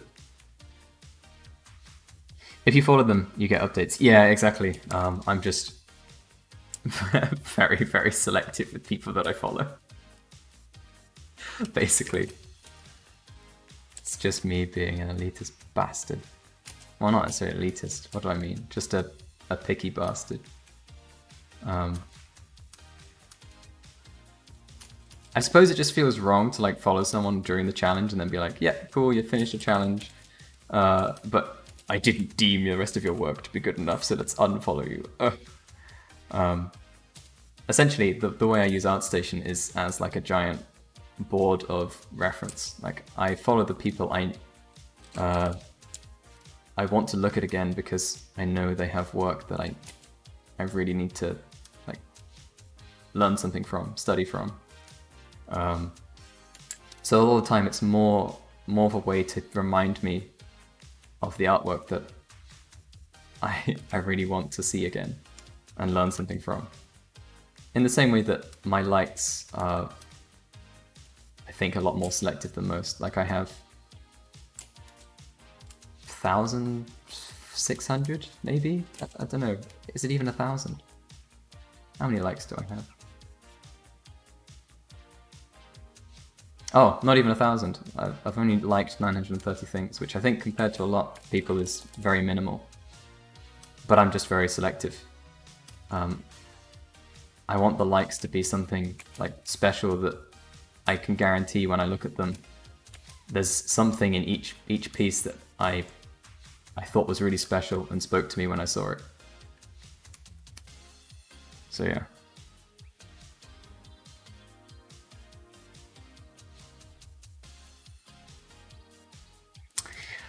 I don't think it has been giving me updates, but if you like a post within the submission, you may get updates when that post is commented on.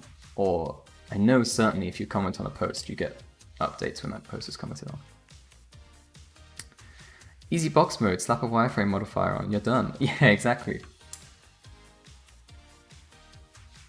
No, I intend to model out the 3D aspects of what I've designed. I think it'd be very useful.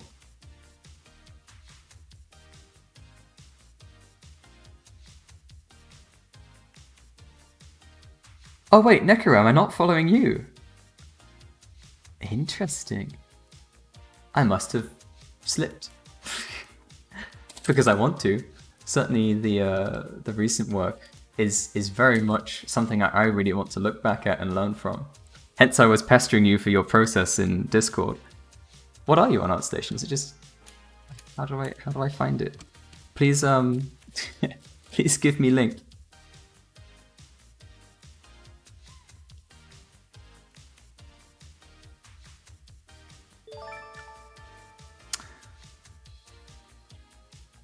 You can look back at your likes. Yeah, exactly, like a board. It's a reference board for me. It's not me going, yeah, this piece is nice. Have a like. It's going like, I really want to see this again. This is important to me. It's something I don't want to lose track of. I mean, on that note, I always feel like, oh, I should be saving these images somewhere. Like, I should make physical copies of them, or just with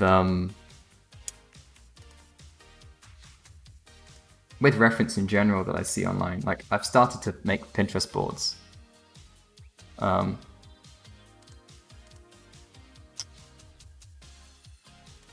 that's fairly good, but I often forget to use those Pinterest boards. Ah, yes, the little witch.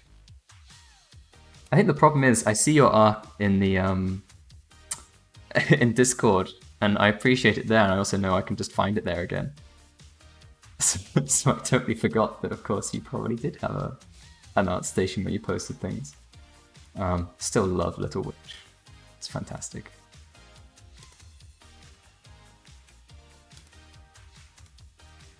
Give that a like. Heck yeah! You've just been added to my likes. Incredible. Does that feel cool? Is that good? It shouldn't be that special. I'm not satisfied with this interaction here. I think I want it to be smooth like this.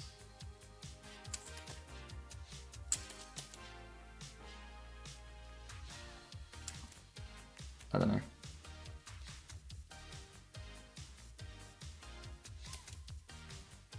I'll do for now, I'm not sure. I think a lot of this I need to warp around the shape of it a little bit too.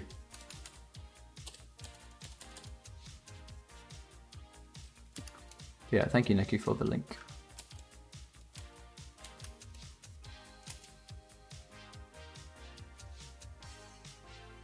Pinterest is cancer, HDDs are cheap. Become a second Google. Linked my Pinterest.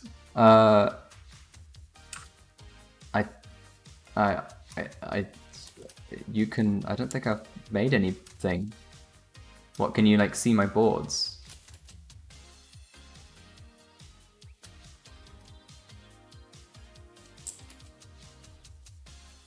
I didn't know there was a thing to link.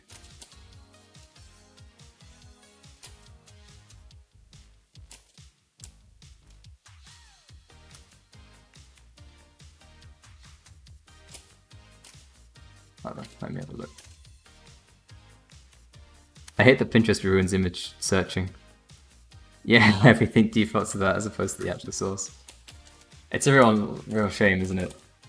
You find a cool image, you're like, ah, this is perfect! And then it takes you, it's like a dreaded moment where you realize it's a Pinterest link and you go, ah. I just wanted some decent quality.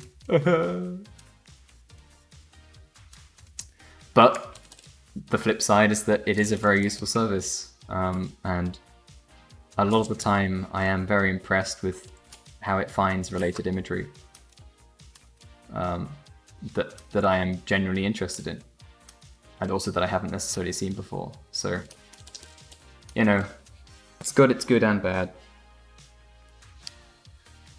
What pen display is that? Are you talking to me? I'm not using a display at the moment. I'm using a normal tablet. Pen tablet, whatever you describe it as.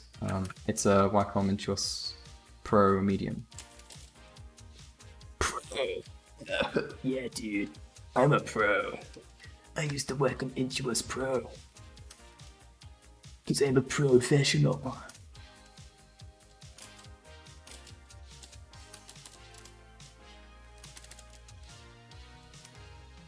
Pretty epic, right?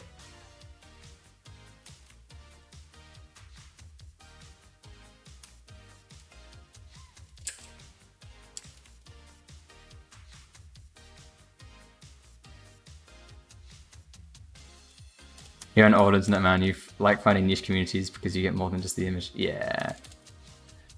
Yeah, definitely. But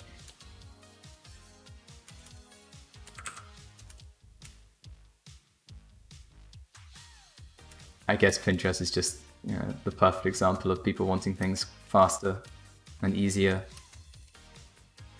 Which, I mean, I can't say I wouldn't want that. I like having things easy and fast.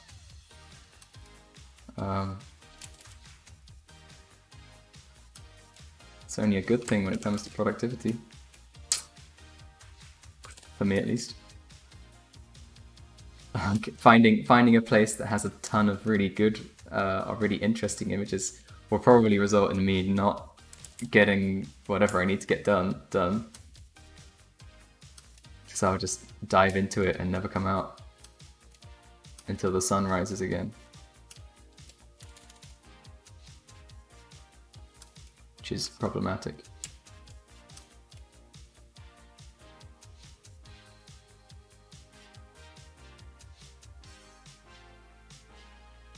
Something really nice, train set miniature and diorama painting communities. When you find them, it's a treasure trove. Pinterest is the lazy man approach. It's good enough. Yeah, fair enough. But that's what I need a lot of the time. I need good enough.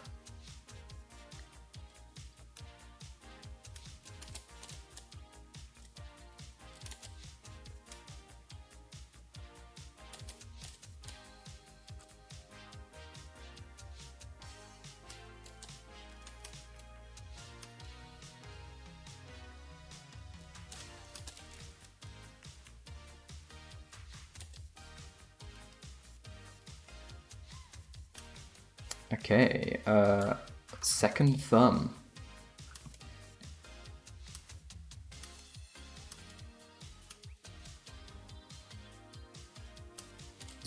I need to make sure that the design actually matches on both sides. So this has a big curve like that. That swoops down and joins at the bottom. This all remains darker because it's a face pointing downwards, and then this is where it gets bright.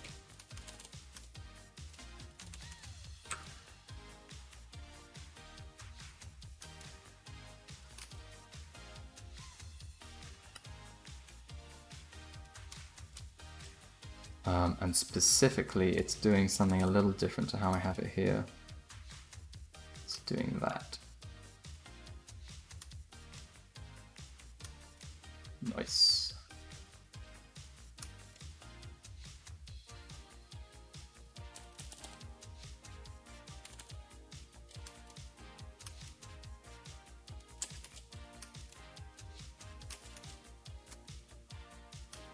And then, yeah, this transitions into that little raised section. It's kind of fluted like armor. Well, I suppose it is. It is armor and it's fluted.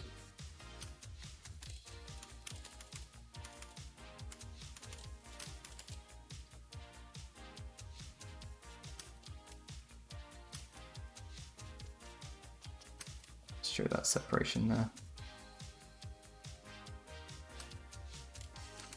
Also got a tasty separation in the inside here. Which means I need to make that a little bigger. This gets darker on that edge.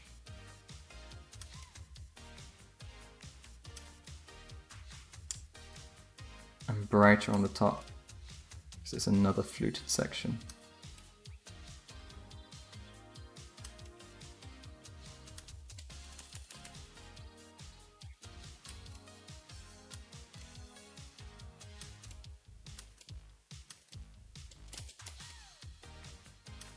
Sweet. Okay. Does that read? Question mark? Maybe. Alright, I wasn't looking at the chat at all. Going from 2D to learning 3D and back to 2D really makes you rethink how you'd approach adding details like that blue hue on the hand.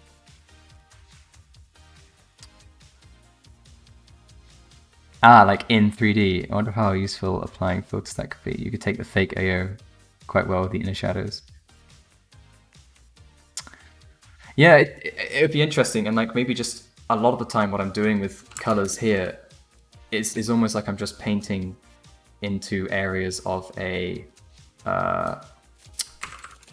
normal map. No, yeah, a normal pass.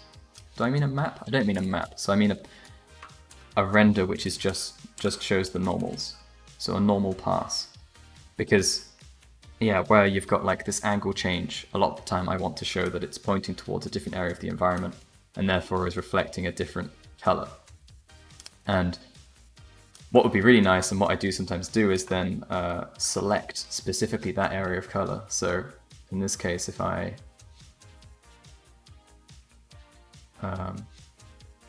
select this blue color range, I can now, like with that selection, paint in some interesting textures.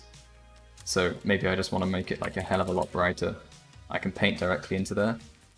And I'm probably going to do some stuff like this at the end because this stuff is juicy. Look at that juice. Oh, oh. And it's, you know, I can go through and do that manually. It's just when it's selected like this, I can get some of that like lines that go through sections like this.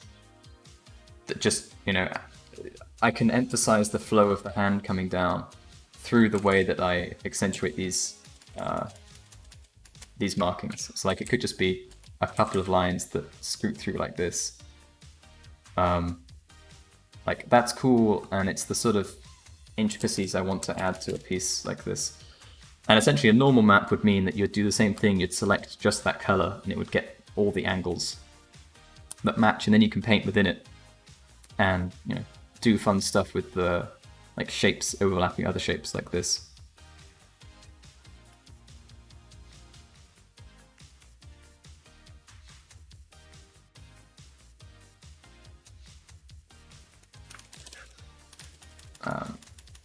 Anyway, I'm not going to do that for now.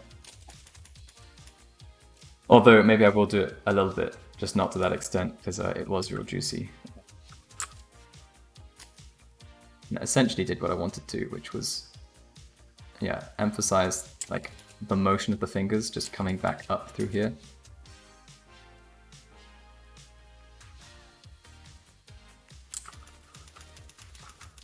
Of course, now when I try and do it like deliberately, it's not looking as good.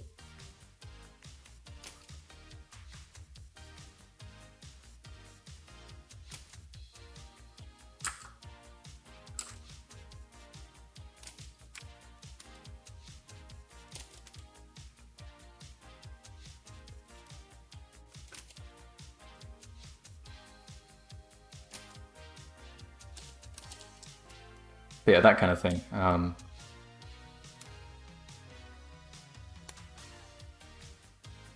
I think that'll be a really good way to actually start introducing the 2D feel back to something 3D, because a lot of the time there's a real problem when you take something that's clean 3D into 2D. Like, how do you start painting on it? You have to paint on it for a while before you break through that feeling that every paint stroke is just an incorrect blemish on the perfect 3D that's underneath. And the perfect 3D doesn't have to look good to feel perfect, which is very problematic, basically. So yeah, it becomes quite a challenge on that front. When you're taking something which you've rendered and you want to start making it feel sort of looser and expressive. Again.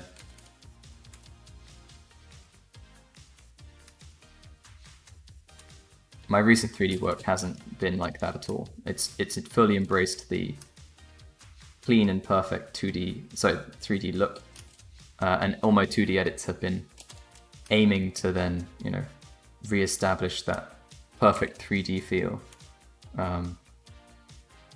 Mostly, like they're just ways to enhance, and nothing else.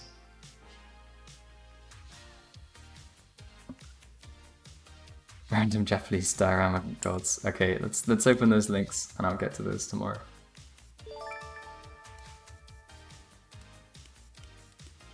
Oh, I can't even do that tomorrow, really, because tomorrow is a work day. Oh.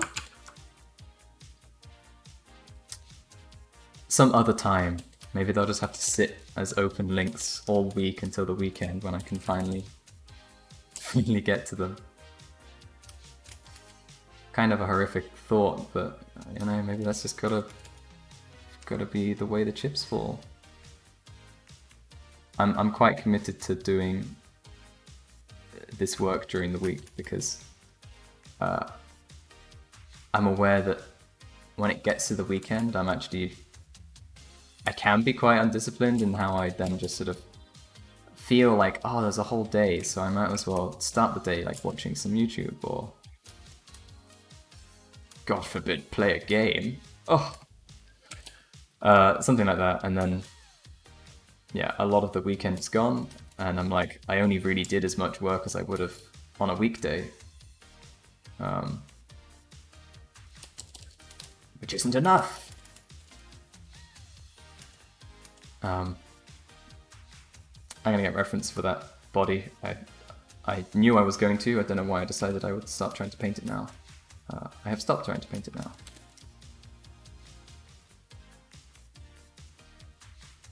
Alright, the scrolls in here, I think it's going to be best if I just get rid of this line work. Completely. And get some reference for rolled scrolls.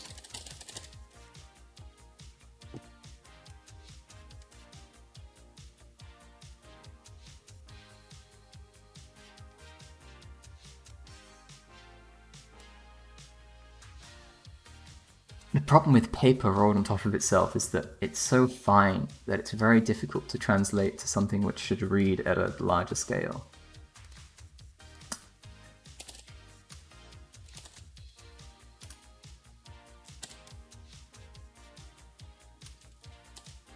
This is probably going to be the best sort of direct reference that I can use.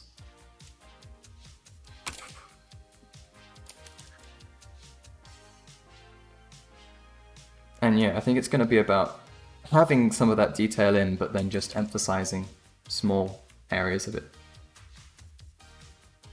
And then I think it'll be okay.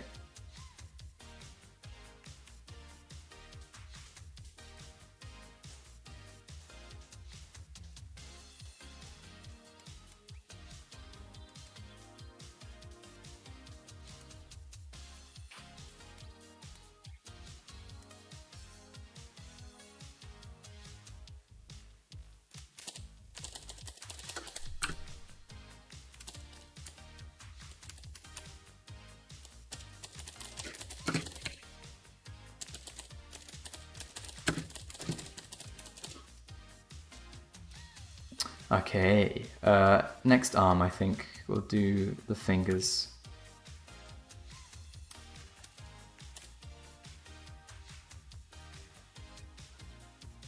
I didn't touch the fingertips on the other hand. Actually, I had a reason for it. Yeah, it's because of what I'm doing right now, which is working out the design of the fingers. I figured that leaving them until I got here would be best, because that way I can make sure that whatever I design them to be fits the point in which they are sort of most prevalent, almost. Like, they matter a lot more here in terms of their functionality.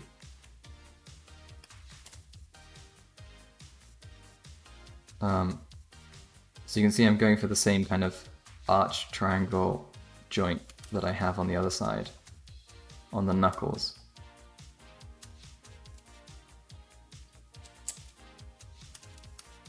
And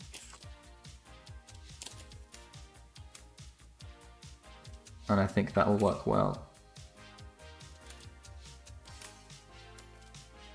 Oops, I am painting on my reference layer. I don't want that. That's better. And now I can go in and I can select out these chunks and make them a nice clean little triangle of darkness. Yeah, like that. And I'm going to do the same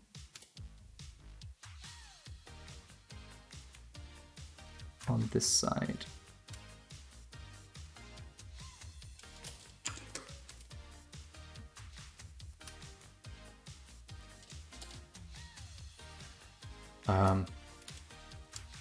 I think we're going to be reflecting the floor.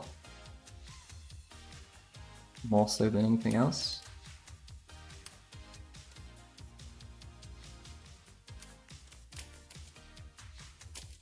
So I'm going to go with this sort of softish pink colour,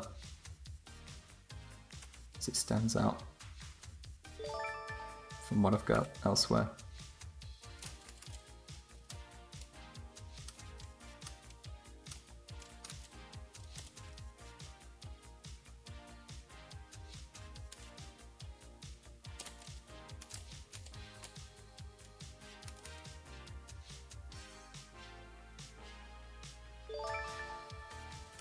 And there's the knuckles like opening up, so then we're going to make sure the light's hitting it where it's hitting it.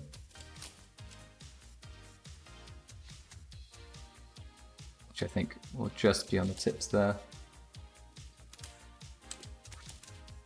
Let's collapse that inside a little bit, and then the same old, these are going to be little spheres. They're reflecting light from above. So I'm just going to go for highlighting the specular, this blue.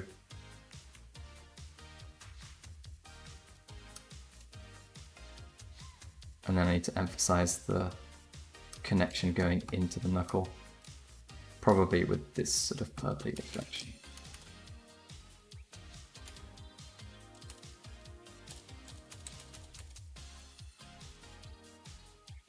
There we go. And now I've got that overlap.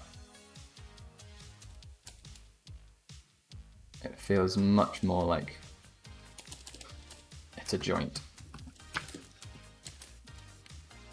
It's a real joint.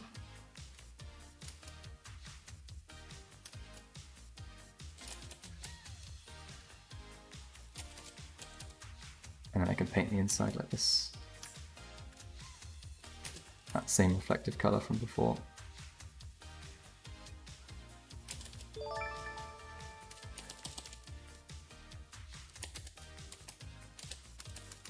I'll do the same thing here, because I forgot about it.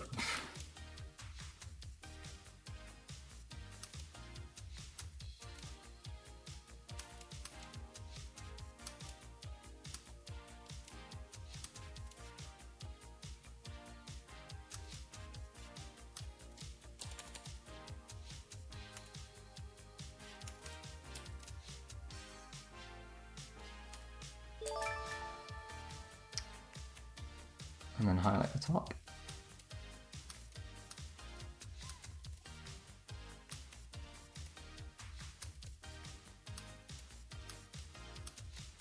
All right. It looks like, actually this thumb section here is really messy. I want this to look like a really solid like socket, essentially.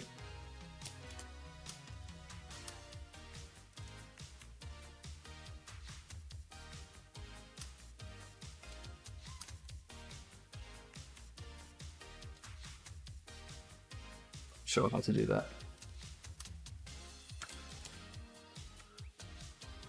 Maybe bust out some accurate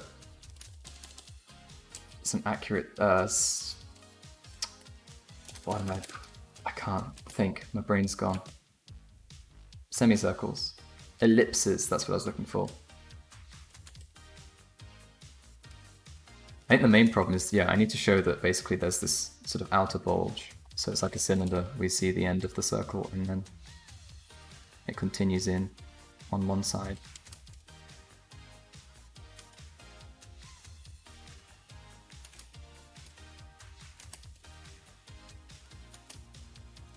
And that might allow us to do it.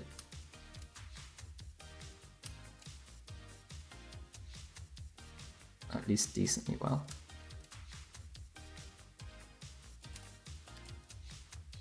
I think given the position of the light there, I'd expect to see some light come in and touch this.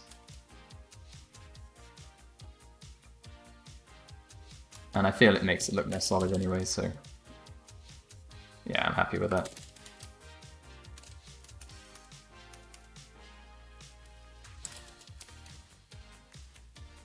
Have you had any injuries to do with you doing a lot of artwork? Nothing that's lasted. So I've definitely noticed that, like, I will have stiffness and stuff. Like in my shoulders mostly, I think. There's been times when my hand has felt like it aches. Like if I put it in a certain position, there's like a twinge that I feel, which is like, you know, that that bad sign where you really hope that it's not going to last, and then it sort of luckily goes away in most cases. So no, so far not, but I try to be quite active, like moving around and stuff. It's, to be honest, streaming is worse because I get very much sucked in, especially if I'm talking about something, and then I don't move around and I don't refresh my body. Jordan is an excellent example of what you should do to avoid that. And what I'm doing right now is stretching and rotating my shoulders and stuff like that. Because I think that's very beneficial. Stretch time, everyone. Stand up. I want everyone to do this. It's for your own good. Stand up with me. Touch your toes. Well, at least try to. I can't touch my toes. Don't feel bad about it. Get as close as you can to your toes. I like toes.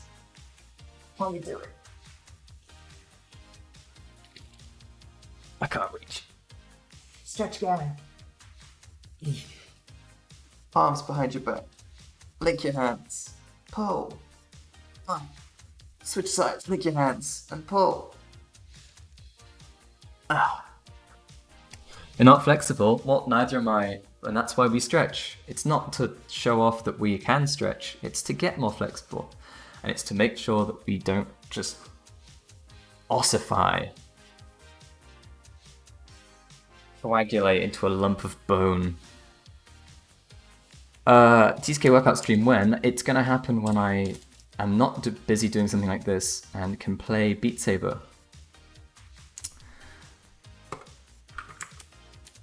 Hey, look, here's a thing that ignore for now. Maybe I need to like make an on-screen graphic. My goal will be, let's get enough subs to pay for Beat Saber on the PC, because I have it paid for on the Quest. I don't really want to buy it again. But if it's for the stream, then I would, and then I'd buy it on the PC. Because the Quest, through Questlink, can run the PC games, but the thing is, I can't then... yeah, they're separate games. If you own one on one platform, you don't own it on the other, which is a shame. I understand that, yes, they have to remake the game. But most people that... Yeah, sorry, and most people that have, like, the Oculus don't also own a Quest. Sorry, like, or just any PC VR headset don't also own a Quest.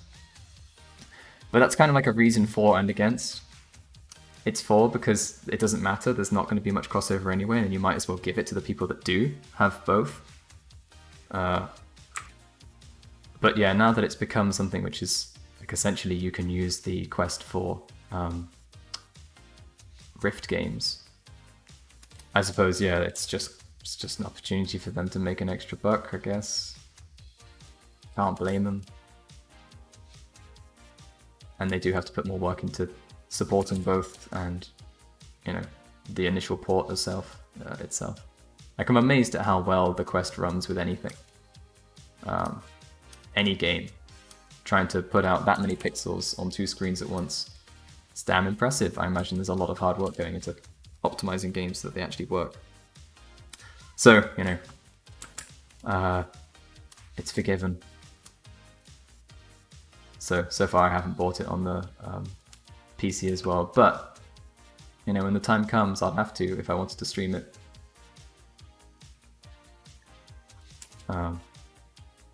Also, I intend, I'm sure I will at some point, have a PC VR headset. The Quest is great, but yeah, like, it will become outdated with another quest, presumably, but also I will want to have the better experience. More pixels, more frame rate, all that kind of stuff. Also, more field of view, that's a big one.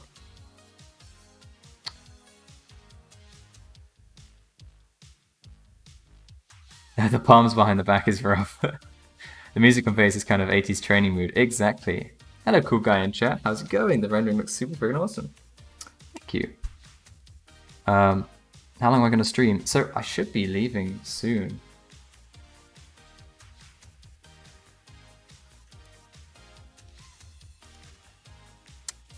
Yes, it will be soon.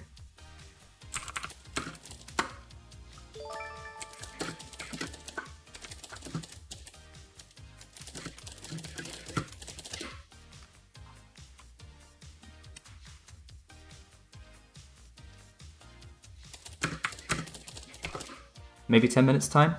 10 minutes more, probably. There's a good software used to remind you to take breaks. It's called WorkRave. Oh. Your shoulders say thank you. Ah, that's good. Your shoulders are saved! Yeah, but you've got to do it more than just once. You've got to keep going. Keep going with those stretches. Ahmed, hello. Welcome. It's really cool to have you here. Earlier, someone was asking for a current list of 5 favorites. 5 favorite artists that comes to the top of my head. You took a spot on that list. Yeah, another fave artist. What the fuck? How are you doing? And also, where are you at the moment? Because essentially, you were visiting a whole bunch of places, right? But I mean, presumably, you're no longer traveling. And haven't been for a couple of months.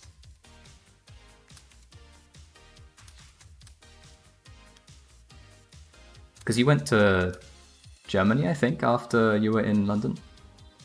You're doing well, left Scotland and in Ohio for the time being. Ah, cool.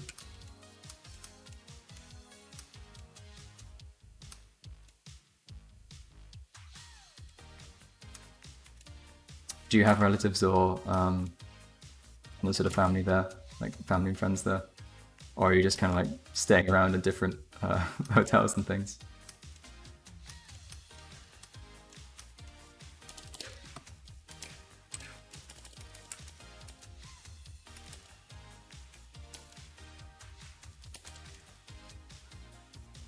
If you keep forgetting about this mystery box challenge, Dan reminds you today. Ah, are you gonna do something for it? It'd be awesome to see you do it. But also, don't try too hard, please. Thank you.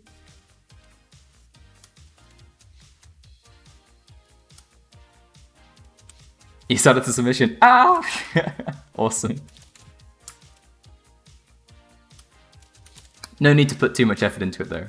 You know. A new challenger approaches. Ah! Is that so? No pressure. Well, like I've described up to this point, basically just seeing all the other fantastic entries have actually made this past couple of weeks probably one of the most intense sort of moments or times of like self-improvement, I think. Sorry, self-improvement seems more like it's a personal thing, but just like seeing art differently.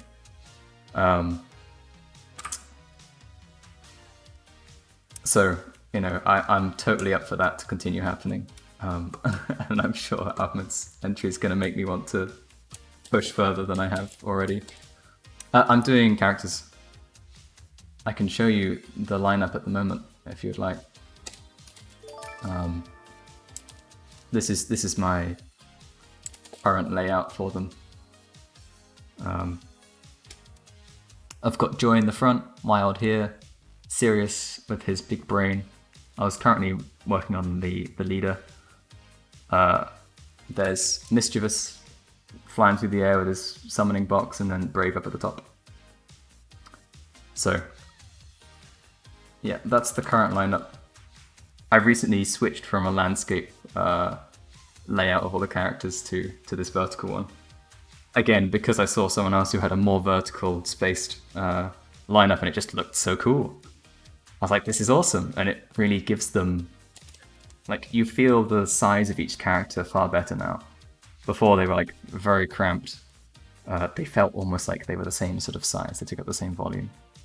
But now you really sense the under angle on the characters that are up in the air. It meant I could actually finally properly put in the blueprints that the leader leaves behind, which is nice. So yeah, now we're just in cleaning stuff up stage. And here's Sirius, here's the little brain boy that I was working on before. With this cute little cube.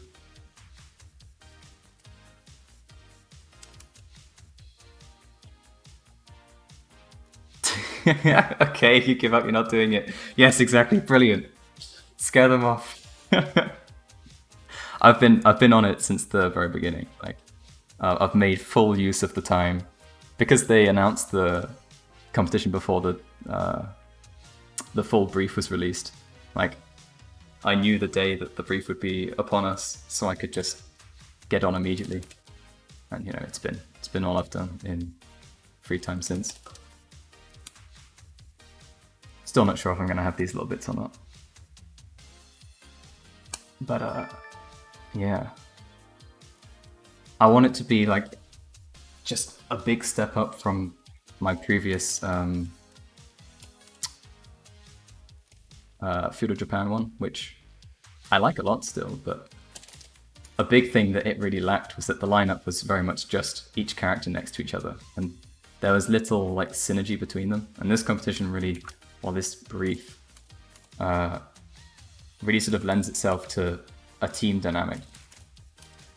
So I want to make sure that I see a lot of that in, yeah, firstly how the characters interact with each other in the lineup, and just, you know, how their designs play off each other.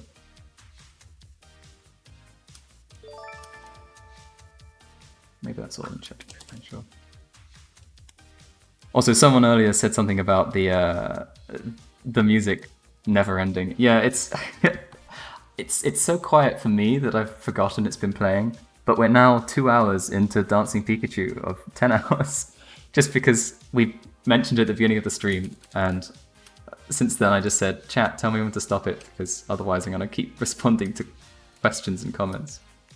And no one's told me to stop it yet, so it's still playing. Should I have you gave them a cube? Yes, they all have a cube. They all have their own mystery cube, which exemplifies like their mode of thinking, like their speciality. A rather brilliant man. Well, thank you very much. What was that track, by the way? It's just search Dancing Pikachu. It's the thing they used to promote the Detective Pikachu movie.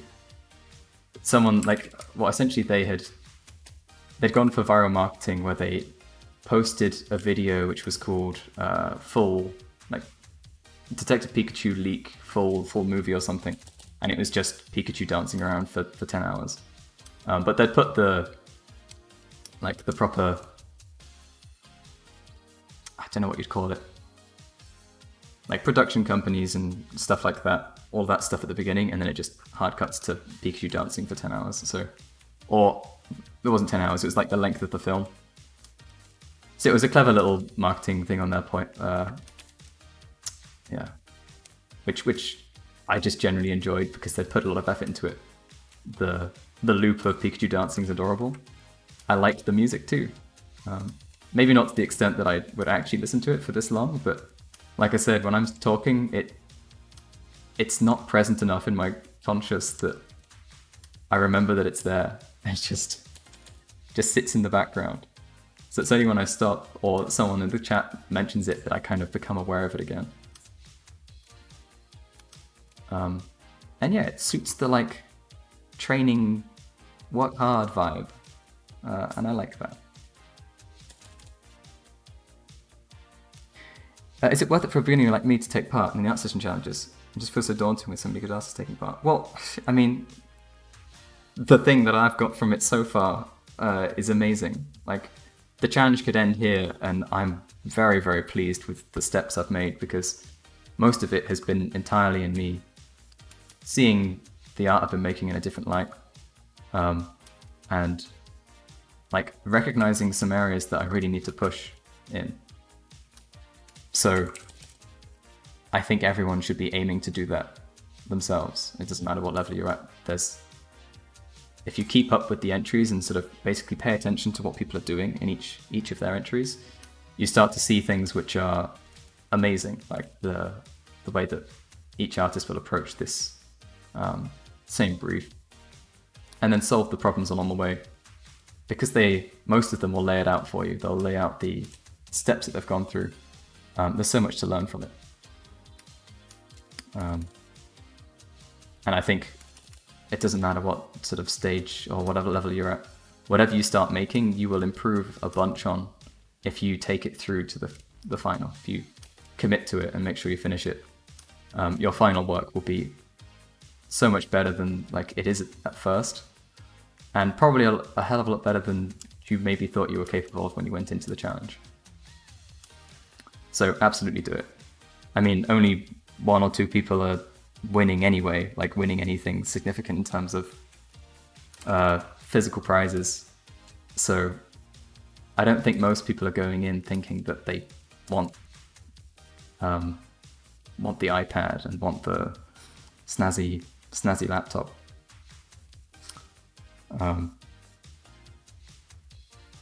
They are very nice. They're very tempting, though. You'll give the next challenge a try. It might be nice to find out where you need to improve the most, but if you're really quite new, it's probably better to focus on the basics. You're off, Adma. Thanks so much for joining. It's really great to hear from you. And I'm glad you like it. It's a real boost. Morale boost. Although, like I've described already, the constant sort of one-upping of my own designs, that like this is what I feel myself, has been like a constant morale boost, because I've made significant changes that I feel are a big step for me.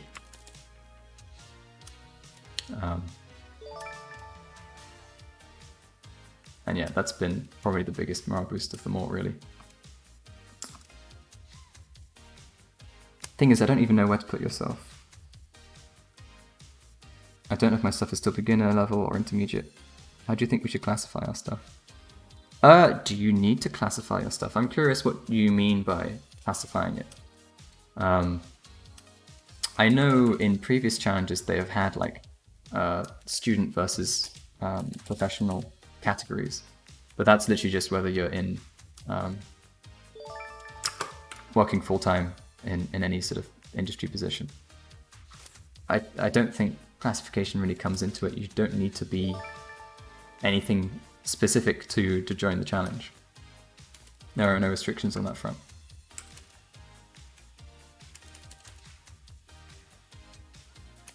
So I say go for it. I think it would be very valuable. And I'm aware that at the moment I sort of wield a fair amount of not power, what would I describe it? Because mine's currently at the top of the like most seen, viewed, liked thing if you sort it by popular. Obviously it gets viewed a lot when people browse through the challenge.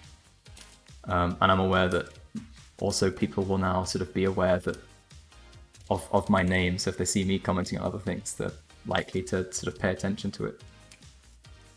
So I've done my best to go through, and this isn't really me deliberately trying to do it for this purpose, but when I see things I like in any entry, I'm making sure I voice it, because I think for a lot of people that's probably a big thing.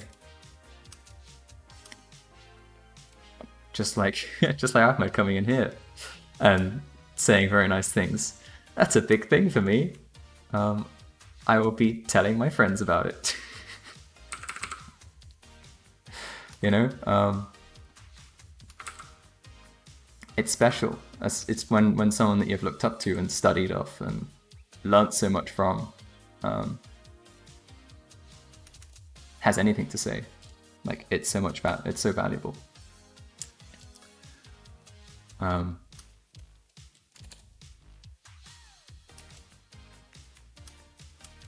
And can be, yeah, very, very motivational.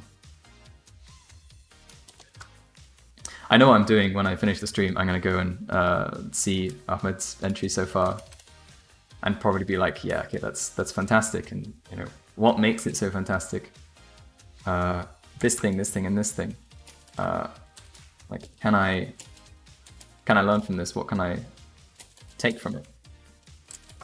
What can I start to put into my work as I go forward?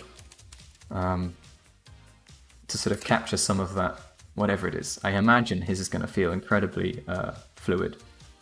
I reckon there's going to be a fantastic sense of personality to the faces that he's designing for his characters. And at least to me, that's what's going to stand out, because that's what stands out in his work to me normally.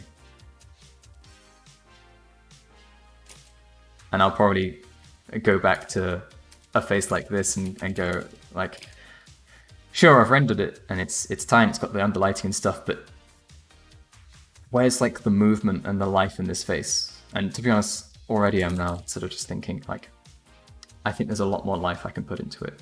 Like, give him more of a pout, like really pushing out his mouth and causing a proper like lighting change to happen there. And then, you know, both eyebrows at the same angle, both eyes are equally open.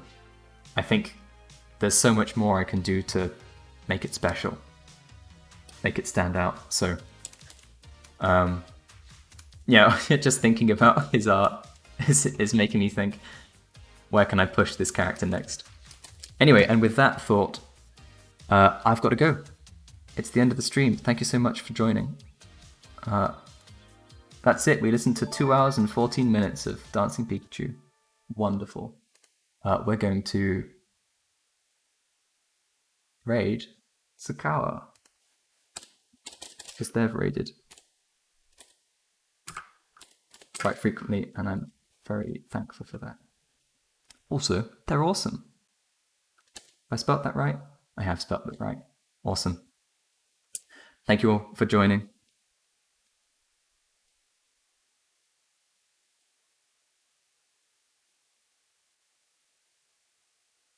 And as Jordan would say, stay stretchy. Bye-bye.